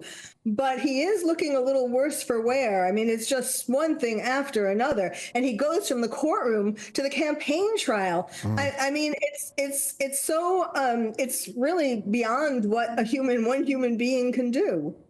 Yeah, that is, of course, a real challenge, isn't it? I mean, how do you see this case playing out? Do you think he's going to lose? I hope not. I hope that they're going to find enough things wrong with how this trial is being conducted. I mean, for example, they tried already trying to get an appeal because of the way that the jury selection was being done, that they were rushing through it. And that is an appealable issue. I don't know if it's going to go anywhere, but I mean, as a forensic psychiatrist and expert witness and jury consultant, I've been involved in these kinds of jury selection cases. And you have to really dig deep to know what this person really feels. You can't just take a 5-minute interrogation in front of the court as explaining all of it. In fact, they found people who said that they were fine fine, or they could be objective. And then they found posts, social media posts that they put up that were very damning of Trump. So, you know, I don't think, I think there are going to be problems like that.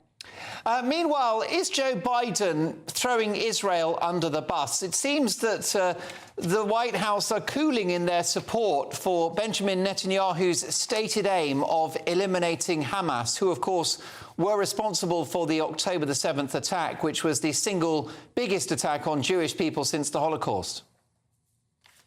Yes. You know, really, they have been against Israel from the very beginning. Obama, I think, you know, who I've talked about, that he is pulling the strings of Biden. You know, nowadays it's much more accepted. You know, when I said this on your show like a while ago, it was this big shock. Obama is controlling Biden's strings. But now in America, more and more people recognize that. But in any case, Obama is really, you know, he was trained in madrasas.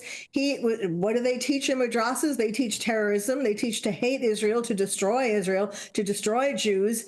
And it's showing, you know, his anti-Israel, anti-Jew bias is showing, and it's been affecting Joe Biden. Now, at the beginning, you know, after October 7th, they both were kind of trying to be very cagey and play both sides. But then as things have progressed, you know, after Iran bombed Israel and all that, they're not able to stay in the middle as much. And so it's very worrisome. Israel is in a lot of trouble because they can't count on America.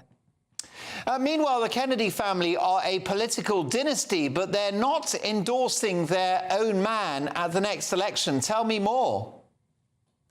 Yes. Whatever happened to family loyalty, right? I think JFK would be turning over in his grave to see that his relatives were putting their vote behind, their endorsement behind Joe Biden. You know, yes, of course, Democrats, you know, all the way and so on. But if Kennedy were alive, I mean, if JFK were alive, he would not pretend that Joe Biden doesn't have dementia and that he is fit to rule America, to run the country. He wouldn't do that. You know, he was a very ethical man, and so for the family to do this, you know, I mean, they're trying. There's really an anti-Trump move that they're doing, but it's just, I think it's terrible. I think they should support their family member, number one, and I think if anything, they should just abstain from saying anything about it. But to really publicly endorse Biden, JFK, I'm telling you, he's rolling over in his grave. Most definitely. Carol, great to have you back on the show. We'll catch up soon. My thanks to America's psychiatrist, Dr. Carol Lieberman. Now, Mark Dolan tonight is the home of diverse opinion. The emails come in thick and fast. Clive wrote an email there that I would argue was deeply offensive and profoundly wrong. I'd like to apologise to anyone offended by what Clive had to say. He's entitled to his view, but I think it was in poor taste what he had to say. And I maintain that Victoria Beckham should be Dame Victoria. What do you think? Mark at GBNews.com. Coming up next, tomorrow's newspaper front pages and live reaction in the studio from our top pundits. Plus, we'll be speaking to a top commentator and consultant live from the US. Lots to get through, a busy half hour. Keep it Mark Dolan tonight. Good evening. Welcome to your latest GB News weather from the Met Office. High pressure is sticking around through the rest of the weekend, but we will start to see some rain arriving in the north. But it is that area of high pressure that will be dominating our weather, so bringing us some more settled conditions. However, these weather fronts out to the north will bring us a bit more in the way of rain as we head through Sunday and into the new week.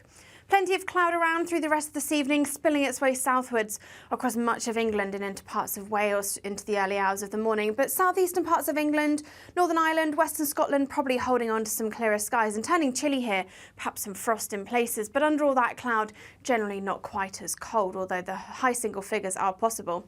So a bit of a cloudier start, particularly for eastern parts of Scotland, some outbreaks of rain spilling their way southwards through Sunday morning. But eastern parts of England, Northern Ireland, Western Scotland still holding on to some of that sunshine. Perhaps one or two showers across the very far southeast, but it should be staying dry for most places away from that cloud and rain. Under that cloud and rain, still feeling quite chilly. We're struggling to reach into the double figures across some North Sea coast, but further south, highs of 14 or 15 degrees. Monday does start a little bit cloudier for most of us. Outbreaks of rain spreading their way southwards across much of the UK through Monday, perhaps southeastern parts of England holding on to a bit of sunshine through the afternoon and feeling warm in that sunshine, but much chillier elsewhere. Further showers through Tuesday and Wednesday, but those temperatures slowly starting to return closer to average as we head through the second half of the week. We're GB News, and we come from a proud tradition of British journalism. That's why I'm so excited to be here. It's something so new. The first news channel to be launched in Britain in over 30 years. Launched to represent the views of the British people. To go where other broadcasters refuse to go. How did you find out about the story in the first place? Launched with one aim. To be the fearless champion of Britain. It's an absolutely fantastic atmosphere here. This is GB News. GB News, Britain's news channel. I'm Christopher Hope. And I'm Gloria Di Piero, bringing you PMQ's live here on GB News. Whenever Parliament is in session on a Wednesday at midday, we'll bring you live coverage of Prime Minister's questions. We'll be asking our viewers and listeners to submit the questions that they would like to put to the Prime Minister, and we'll put that to our panel of top politicians in our Westminster studio. That's PMQ's live here on GB News, Britain's election channel. Good afternoon, Britain. Good afternoon, Britain. Weekdays from midday, we bring you the most compelling stories from across the United Kingdom. And why it matters to you. From your doorstep to our inbox. That's right, we want to hear from you. Good afternoon, Britain. Only on GB News, the People's Channel, Britain's news channel. Hello there, I'm Eamon Holmes. Thank you for joining us on GB News, Britain's news channel.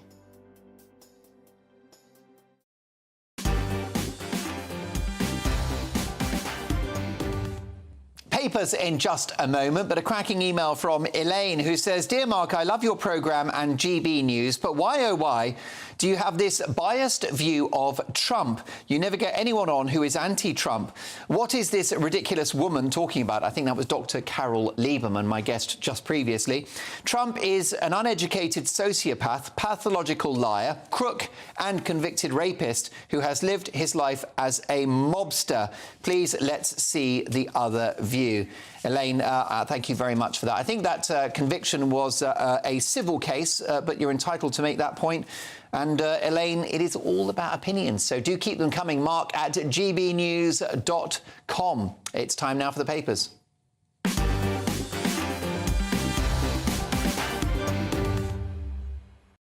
And we start with the Sunday Times. "End this bloody disgrace. Justice demanded for infected blood victims as fears grow. Ministers will delay compensation yet again."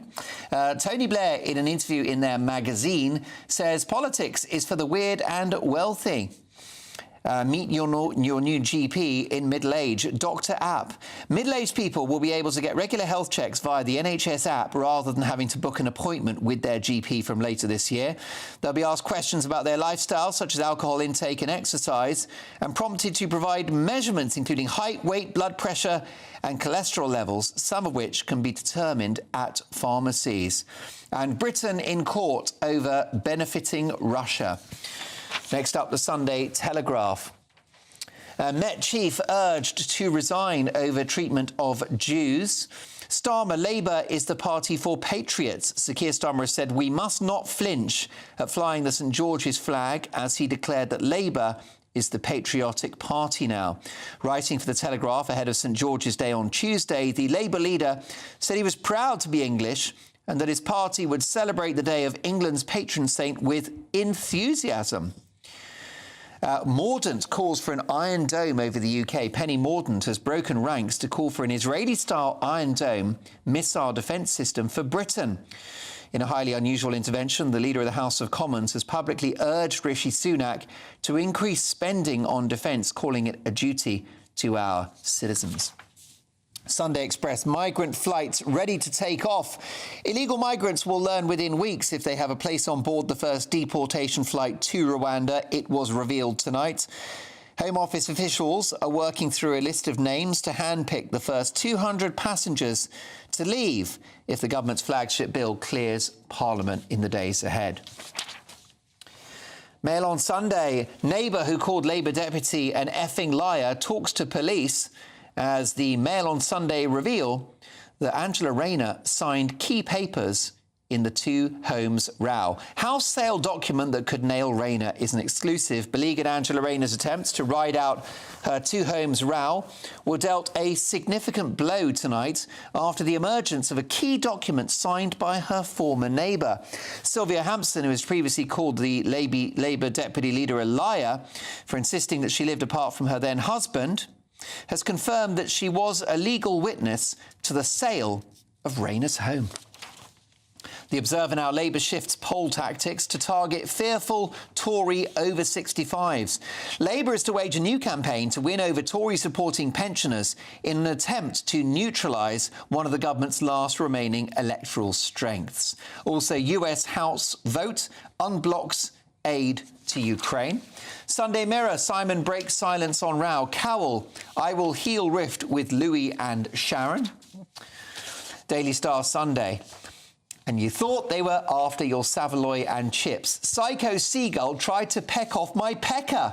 A terrified nudist ran for his love life after he was surrounded by seagulls. And one appeared to be targeting his todger. Maybe the psycho seabird thought it was a tasty sausage or a prawn. Well, speak for yourself. Those are your front pages. For full pundit reaction, I'm delighted to have political commentator Benedict Spence. Oh, boy. Broadcaster and author Nina Mishkov. And model and TV personality Diana Moran.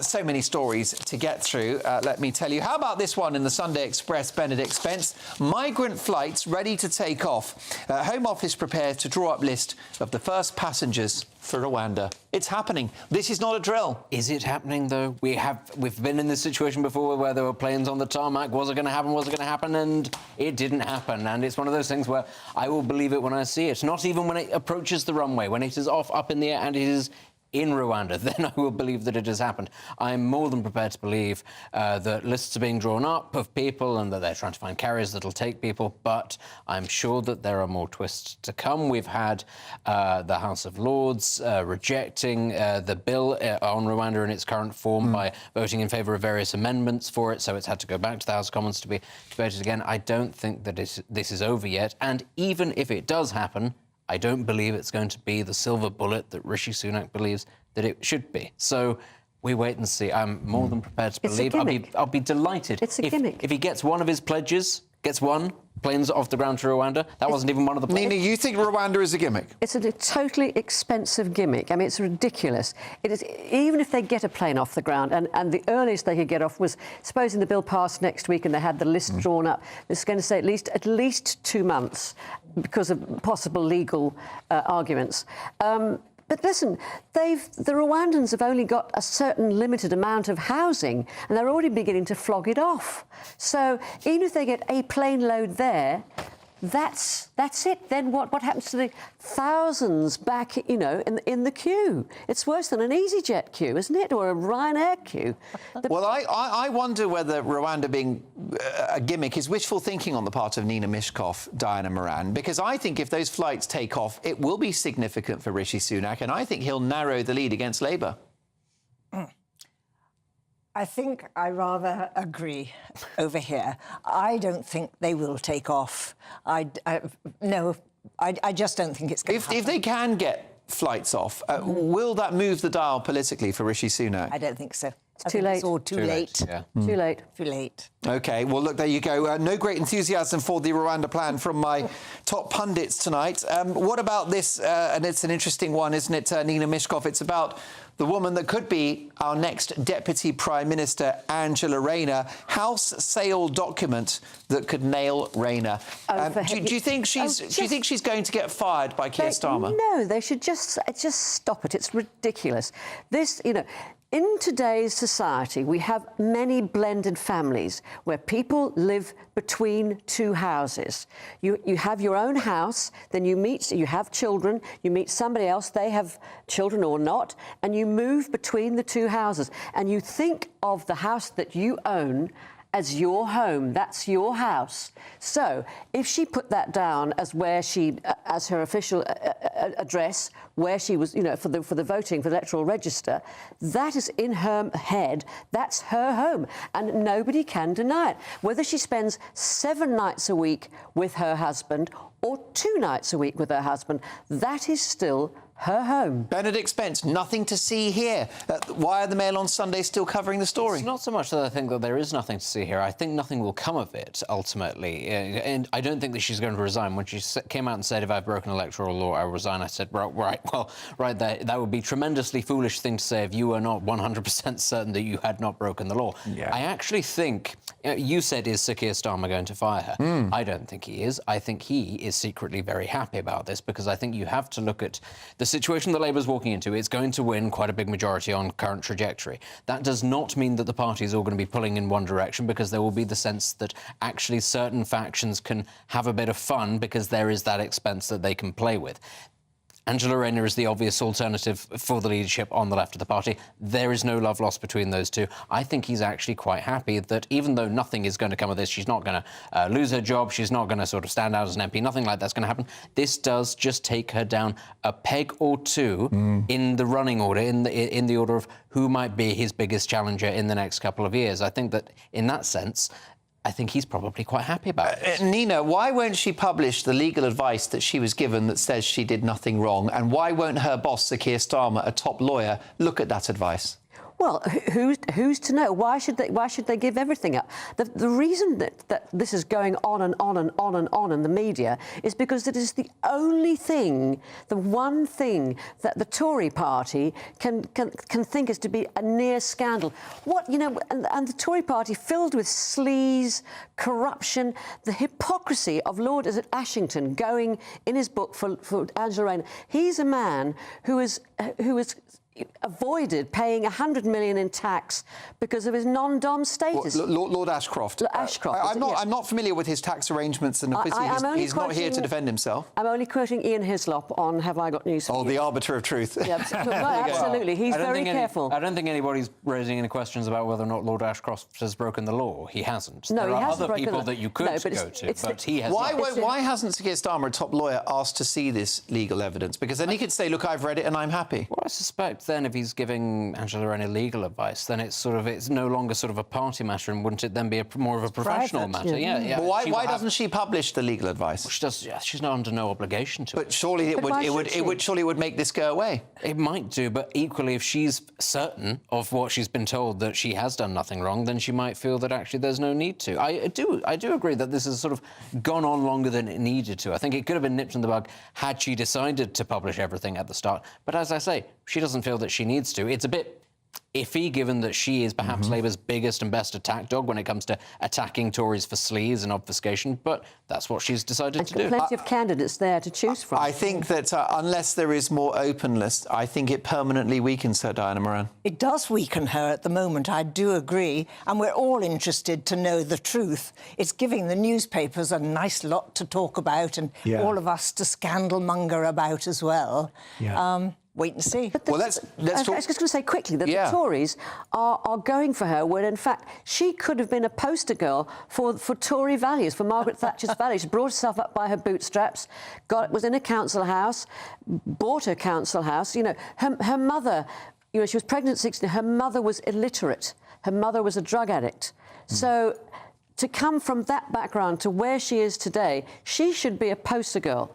Well, she's certainly an impressive figure, and this story is not going to go away. Meanwhile, Diana Moran, in The Observer, Labour shifts poll tactics to target fearful Tory over 65. So the story in The Observer, Keir Starmer wants the older Tories to vote Labour. Will it happen? Now, why are you looking at me when you ask that question? Because I want you to imagine what older people, 2, 3, 4 decades older than you, are thinking at the moment. Come on. 84, remember? Amazing. Yes, I can see why they're doing this, because many Tories who are coming up to 65 are totally disillusioned with what the Tories are doing, and we're all open-minded for suggestions, resolving the terrible state that the country is in at the moment. So we're all open to ideas. Did you have a sense of what the over-65s are really focused on and most concerned about, do you think? Or what are some of the key areas? Well, certainly the cost of living, the cost of food, our houses, certainly our water, gas, the utilities like that as well. Yeah. Very much so. Yeah, what do you think about this charm offensive on the over-65s from Keir Starmer? I mean, I think it's smart because the over-65s vote a lot more than younger people do. And even if lots of younger people, millennials, Zoomers, whatever it is, are saying, oh, we're all going to vote Labour and we hate the Tories, actually, you can't necessarily guarantee that all of them will turn out in the numbers that you need. I still think that Labour will win a large majority, but he needs to be assured of this. Actually, if you want to guarantee a stonking great majority, as Boris Johnson once referred to, then actually you do need older voters as well. And he is a very cautious leader, Sir Keir Starmer. He's very, he doesn't sort of get ahead of himself. He doesn't say things unnecessarily. He will be looking at the fact that the Tories are giving themselves as much opportunity, as much road, if you like, until the next general election. They're not calling for it yet because they are hoping that a bump will come down the road and that will spook people into going, oh, well, can't vote Labour or this is going to motivate me to vote Tory. So she has to be sure about this. He has to sort of go after groups that might not necessarily be, once upon a time, at the top of their list. And don't for imagine think that the Tories would have retained the triple lock if they thought that they weren't going to get votes from the over-65s, because over-65s traditionally vote Tory, which I don't, but they were wanting to suck up to them and hang on to them. And why is it the over-65s vote Tory or shift to the right? Is it because they just become wise and know more about the world? No, I think no. It's become nobody's called me any wiser. Thank you very much. I won't have that. I'm still wild and untramelled. You are. No, I think it's just tradition, and they lose their edge and lose their nerve. Not like us. Maybe they lose their marbles. They lose their marbles too. What? They lose the marbles? Yeah, well, they do sometimes. Age groups. There you go. Well, listen, folks, lots more to come from my top pundits. More newspaper front pages. Plus, has Prince Harry reached the point of no return in the UK? Has he given his own father, King Charles, the middle finger? I'll be asking a leading royal commentator live from the US next.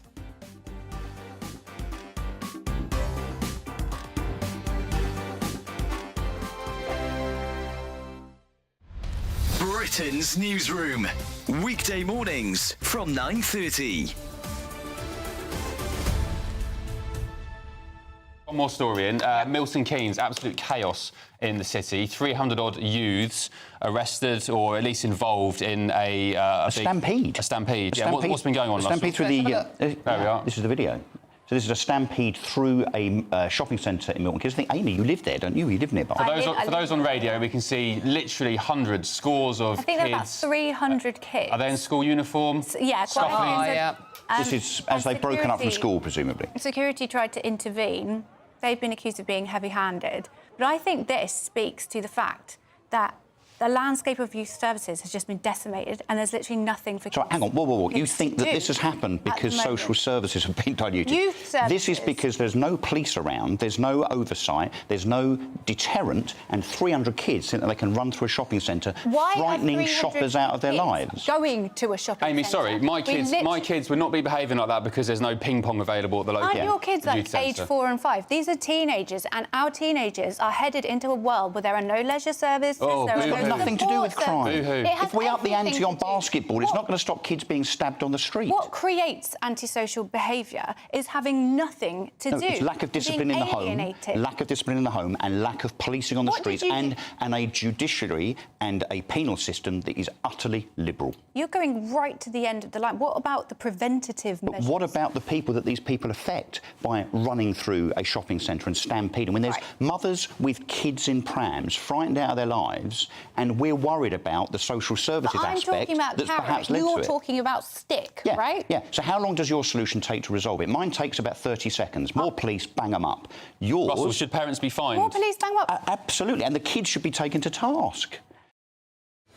I'm Patrick Christie's. Every weeknight from 9, I bring you 2 hours of unmissable, explosive debate and headline-grabbing interviews. What impact has that had? We got death threats and the bomb threats on. Our job is to do what's in the best interest of our country. You made my argument for me. My guest and I tackle the issues that really matter, with a sharp take on every story. I'm hearing it up and down the country. That was a beginning, not an end. Patrick Christie's tonight from 9 p.m. only on GB News, Britain's news channel. I think the most exciting bit for me is talking to people. People who I think are ignored often by the major news channels. We're going to give news they want to hear. There's a voice there that needs to be heard. I think there's a chance here for a diversity of opinion to be expressed, which you don't find elsewhere. It's really exciting. We don't hold back. We're free to say how decisions that are taken here affect us all around the country. Only on GB News, the People's Channel, Britain's news channel.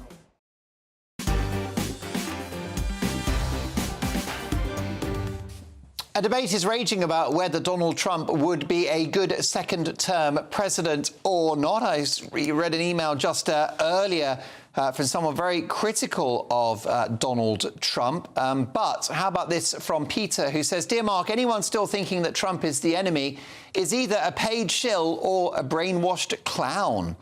How about this from H.G. Duke Peter Wald, who says, "Dear Mark, I'm not racist, but I got angry at Tom Bower's comments tonight about the Met Police and their double apology.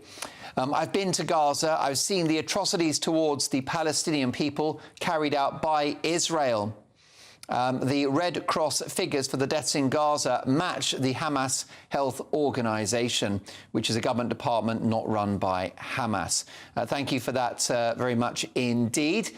And how about this? Should Victoria Beckham have a damehood as she turns 50? Alan says, "Mark, don't be silly. Why should snooty Posh Spice be honoured just for being a singer and marrying a footballer? Far too many of these titles in abundance as it is. Hang on, if we live long enough, I'm sure we'll all get some sort of title." Well, I'm sure that's good. And by the way, this from Dorothy, finally, who says, "Mark, please don't mention my name." Whoa, God. Whoops, that's gone very badly. Sorry about that. "I must correct you. Ivy Benson had a much bigger girl band. Obviously, you're too young to have heard of her. I am an 88-year-old girl." Thank you very much for that, unnamed viewer. OK, folks, now listen, it's time for the last word. I'm delighted to be joined from the United States by political and royal commentator Hilary Fordwich. Hilary, lovely to have you on the show. And this is a story that's developing. It's in tomorrow's Express. And the former royal butler to King Charles, Grant Harold, has claimed that Prince Harry has made one controversial and decisive move to step away from the royal family permanently with Meghan Markle. The royal butler says that they may never heal the rift with the royal family by making one very sad decision, which is the decision to live permanently in the US and therefore breaking away from the firm. Have Harry and Meghan reached the point of no return? Well, pleasure to be back with you again, Mark. I will say this, actually, it's rather interesting what Grant says, because yes, he's absolutely correct. This is with regard to the travel filings of Travelist, his firm that he's invested with. And let's just put it this way, it's rather hypocritical because, of course, it's all about eco-travel, and we know that he flies around on private jets to his polo games. But putting that aside, Mark, what is interesting here is the fact that he might not actually even be able to stay in the United States, because the conservative think tank, the Heritage Foundation, the think tank, they have actually filed to have the papers released of his immigration papers when one has to declare whether one has consumed drugs or not. I'm in the US, as you mentioned, and those papers, when I emigrated here, those papers had to be signed. And yes, he has declared in his book Spare that he consumed numerous drugs. So there is a chance, given what President Trump has said, that I don't think he necessarily has a secure future in the United States. So it may not be up to him. OK, let's bring my pundits in if I can. We have Diana Moran, Benedict Spence and Nina Mishkov. Do you think, Diana Moran, that Prince Harry is in big trouble? Has he walked away from Britain permanently? I think he thought he'd walked away permanently, but I now do think that he could be in big trouble. I mean, the law's the law, and everything is blown up. Everybody knows about everything. Nothing can be hidden. It's going to be very interesting times. Hillary, whilst I've got you, significant developments in Washington with America sending more billions to Ukraine. Is this the right thing to do? Well, it's not for me to say whether it's right or not. I will say this, that it's been declared by Mr. Johnson, who's the Speaker of the House, that it's not a perfect bill. The issue with the hold-up of the aid, and I don't think this is as clear across the Atlantic, but the issue with the hold-up was that this bill was lumped with many other issues, such as the control of our U.S. borders. We literally have an invasion here, like you do with the small boats issue in the UK. In the US, we've had over 20 million illegals come in, and that's greater than the population of New York State. Over what period? Over what period of 20 million illegal immigrants? Probably actually since Biden's been in office, there's been almost 10 million. So there were 10 million before. It's now a total of about 20 million. Right. Which is actually, so the state of New Jersey is the size that's come over across the border since President Biden's been in office. But back now to your question about whether it's right or wrong. Absolutely. He has actually, Speaker Johnson has said he wanted to be on the right side of history. Yes, there should be more aid. The issues were, one of the things that have been raised, Mark, was with regard to the NATO countries that aren't paying their 2%, like France, Germany, Italy, the Netherlands. European countries should be paying their 2% to NATO. I would say that it's not fair that people in the US and other countries should have to foot the entire bill. Poland and the US pay well over 3%. Now, back to your point about whether it's right or wrong. Yes, we cannot let, obviously, Russia, with 4 times the population, win this war. Amen to that. Hillary, the clock is against us. We could do an hour. We'll do longer next time. Thank you so much for joining us live from the United States. Thanks to my top pundits as well. We'll do it all again tomorrow. Mark Dolan tonight returns with Mark Meets, Take a 10 and My Big Opinion. Thanks for your company tonight. See you tomorrow at 9. Headliners is next. That warm feeling inside from Boxed Boilers, sponsors of weather on GB News. Good evening. Welcome to your latest GB News weather from the Met Office. High pressure is sticking around through the rest of the weekend, but we will start to see some rain arriving in the north. But it is that area of high pressure that will be dominating our weather, so bringing us some more settled conditions. However, these weather fronts out to the north will bring us a bit more in the way of rain as we head through Sunday and into the new week. Plenty of cloud around through the rest of this evening, spilling its way southwards across much of England and into parts of Wales into the early hours of the morning. But southeastern parts of England, Northern Ireland, Western Scotland probably holding on to some clearer skies and turning chilly here, perhaps some frost in places. But under all that cloud, generally not quite as cold, although the high single figures are possible. So a bit of a cloudier start, particularly for eastern parts of Scotland. Some outbreaks of rain spilling their way southwards through Sunday morning. But eastern parts of England, Northern Ireland, Western Scotland still holding on to some of that sunshine. Perhaps 1 or 2 showers across the very far southeast, but it should be staying dry for most places, away from that cloud and rain. Under that cloud and rain, still feeling quite chilly. We're struggling to reach into the double figures across some North Sea coast, but further south, highs of 14 or 15 degrees. Monday does start a little bit cloudier for most of us. Outbreaks of rain spreading their way southwards across much of the UK through Monday. Perhaps southeastern parts of England holding on to a bit of sunshine through the afternoon. And feeling warm in that sunshine, but much chillier elsewhere. Further showers through Tuesday and Wednesday, but those temperatures slowly starting to return closer to average as we head through the second half of the week. Looks like things are heating up. Boxed Boilers, sponsors of weather on GB News.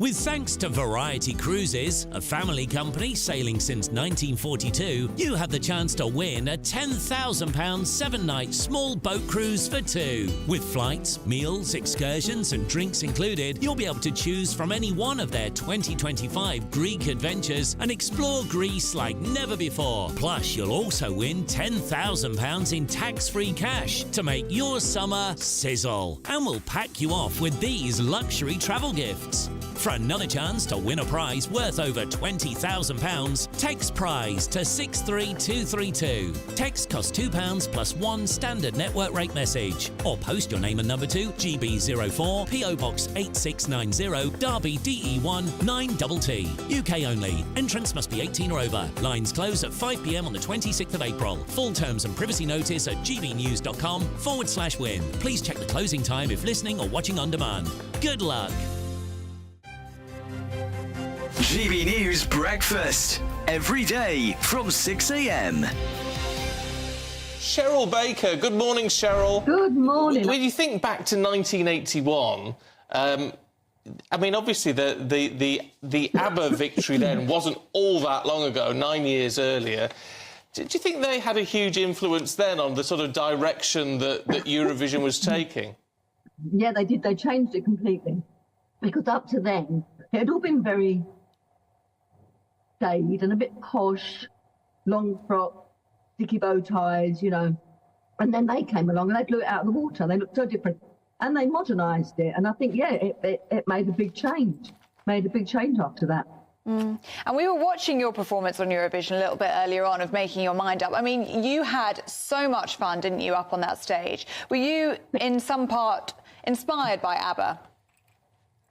Yes, I would say so. It was, ABBA was 74. I turned professional in 75 and did my first song for Europe, which was, you know, when they choose the British song to go forward. I did my first one in February 1976. So, yeah, it was only months after ABBA's performance that I started my own Eurovision journey. Yeah, they just changed the face of it. They changed the face of Eurovision. And if you look at what Eurovision is now, I think that all started with ABBA's performance. It made people think this is much more than just a song contest. It's all about the look. I mean, the clothes, they looked fantastic. And even the composer, or not the composer, what's he called? The conductor. He was dressed as Napoleon. It made it fun. Fantastic song, obviously, brilliant singing, but the whole look of it just changed the way that Eurovision is, and to this day.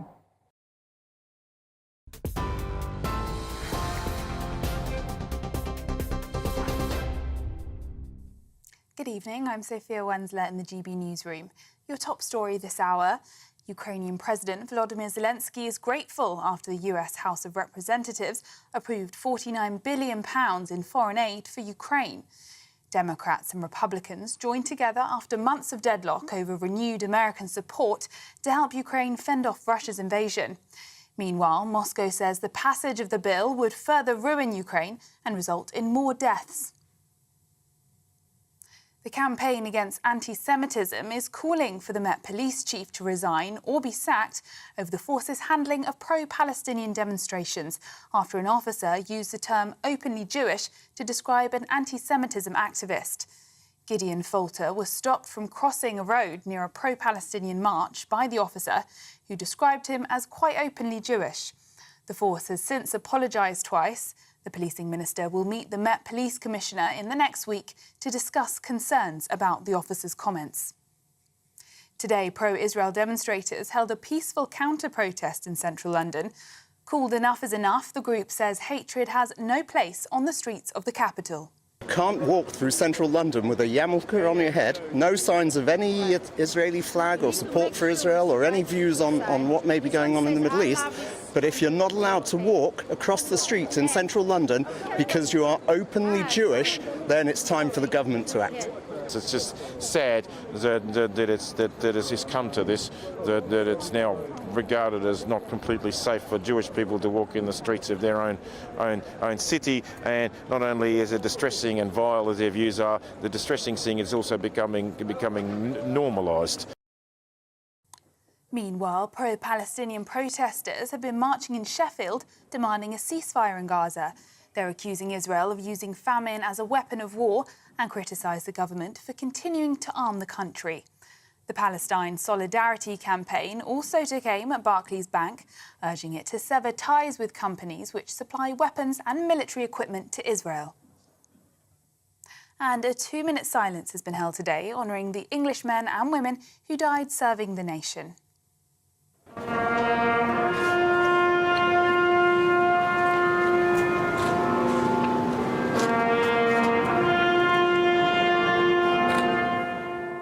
Hundreds of Army and Naval cadets took part in a march past the Cenotaph in central London, marking 130 years of the Royal Society of St George.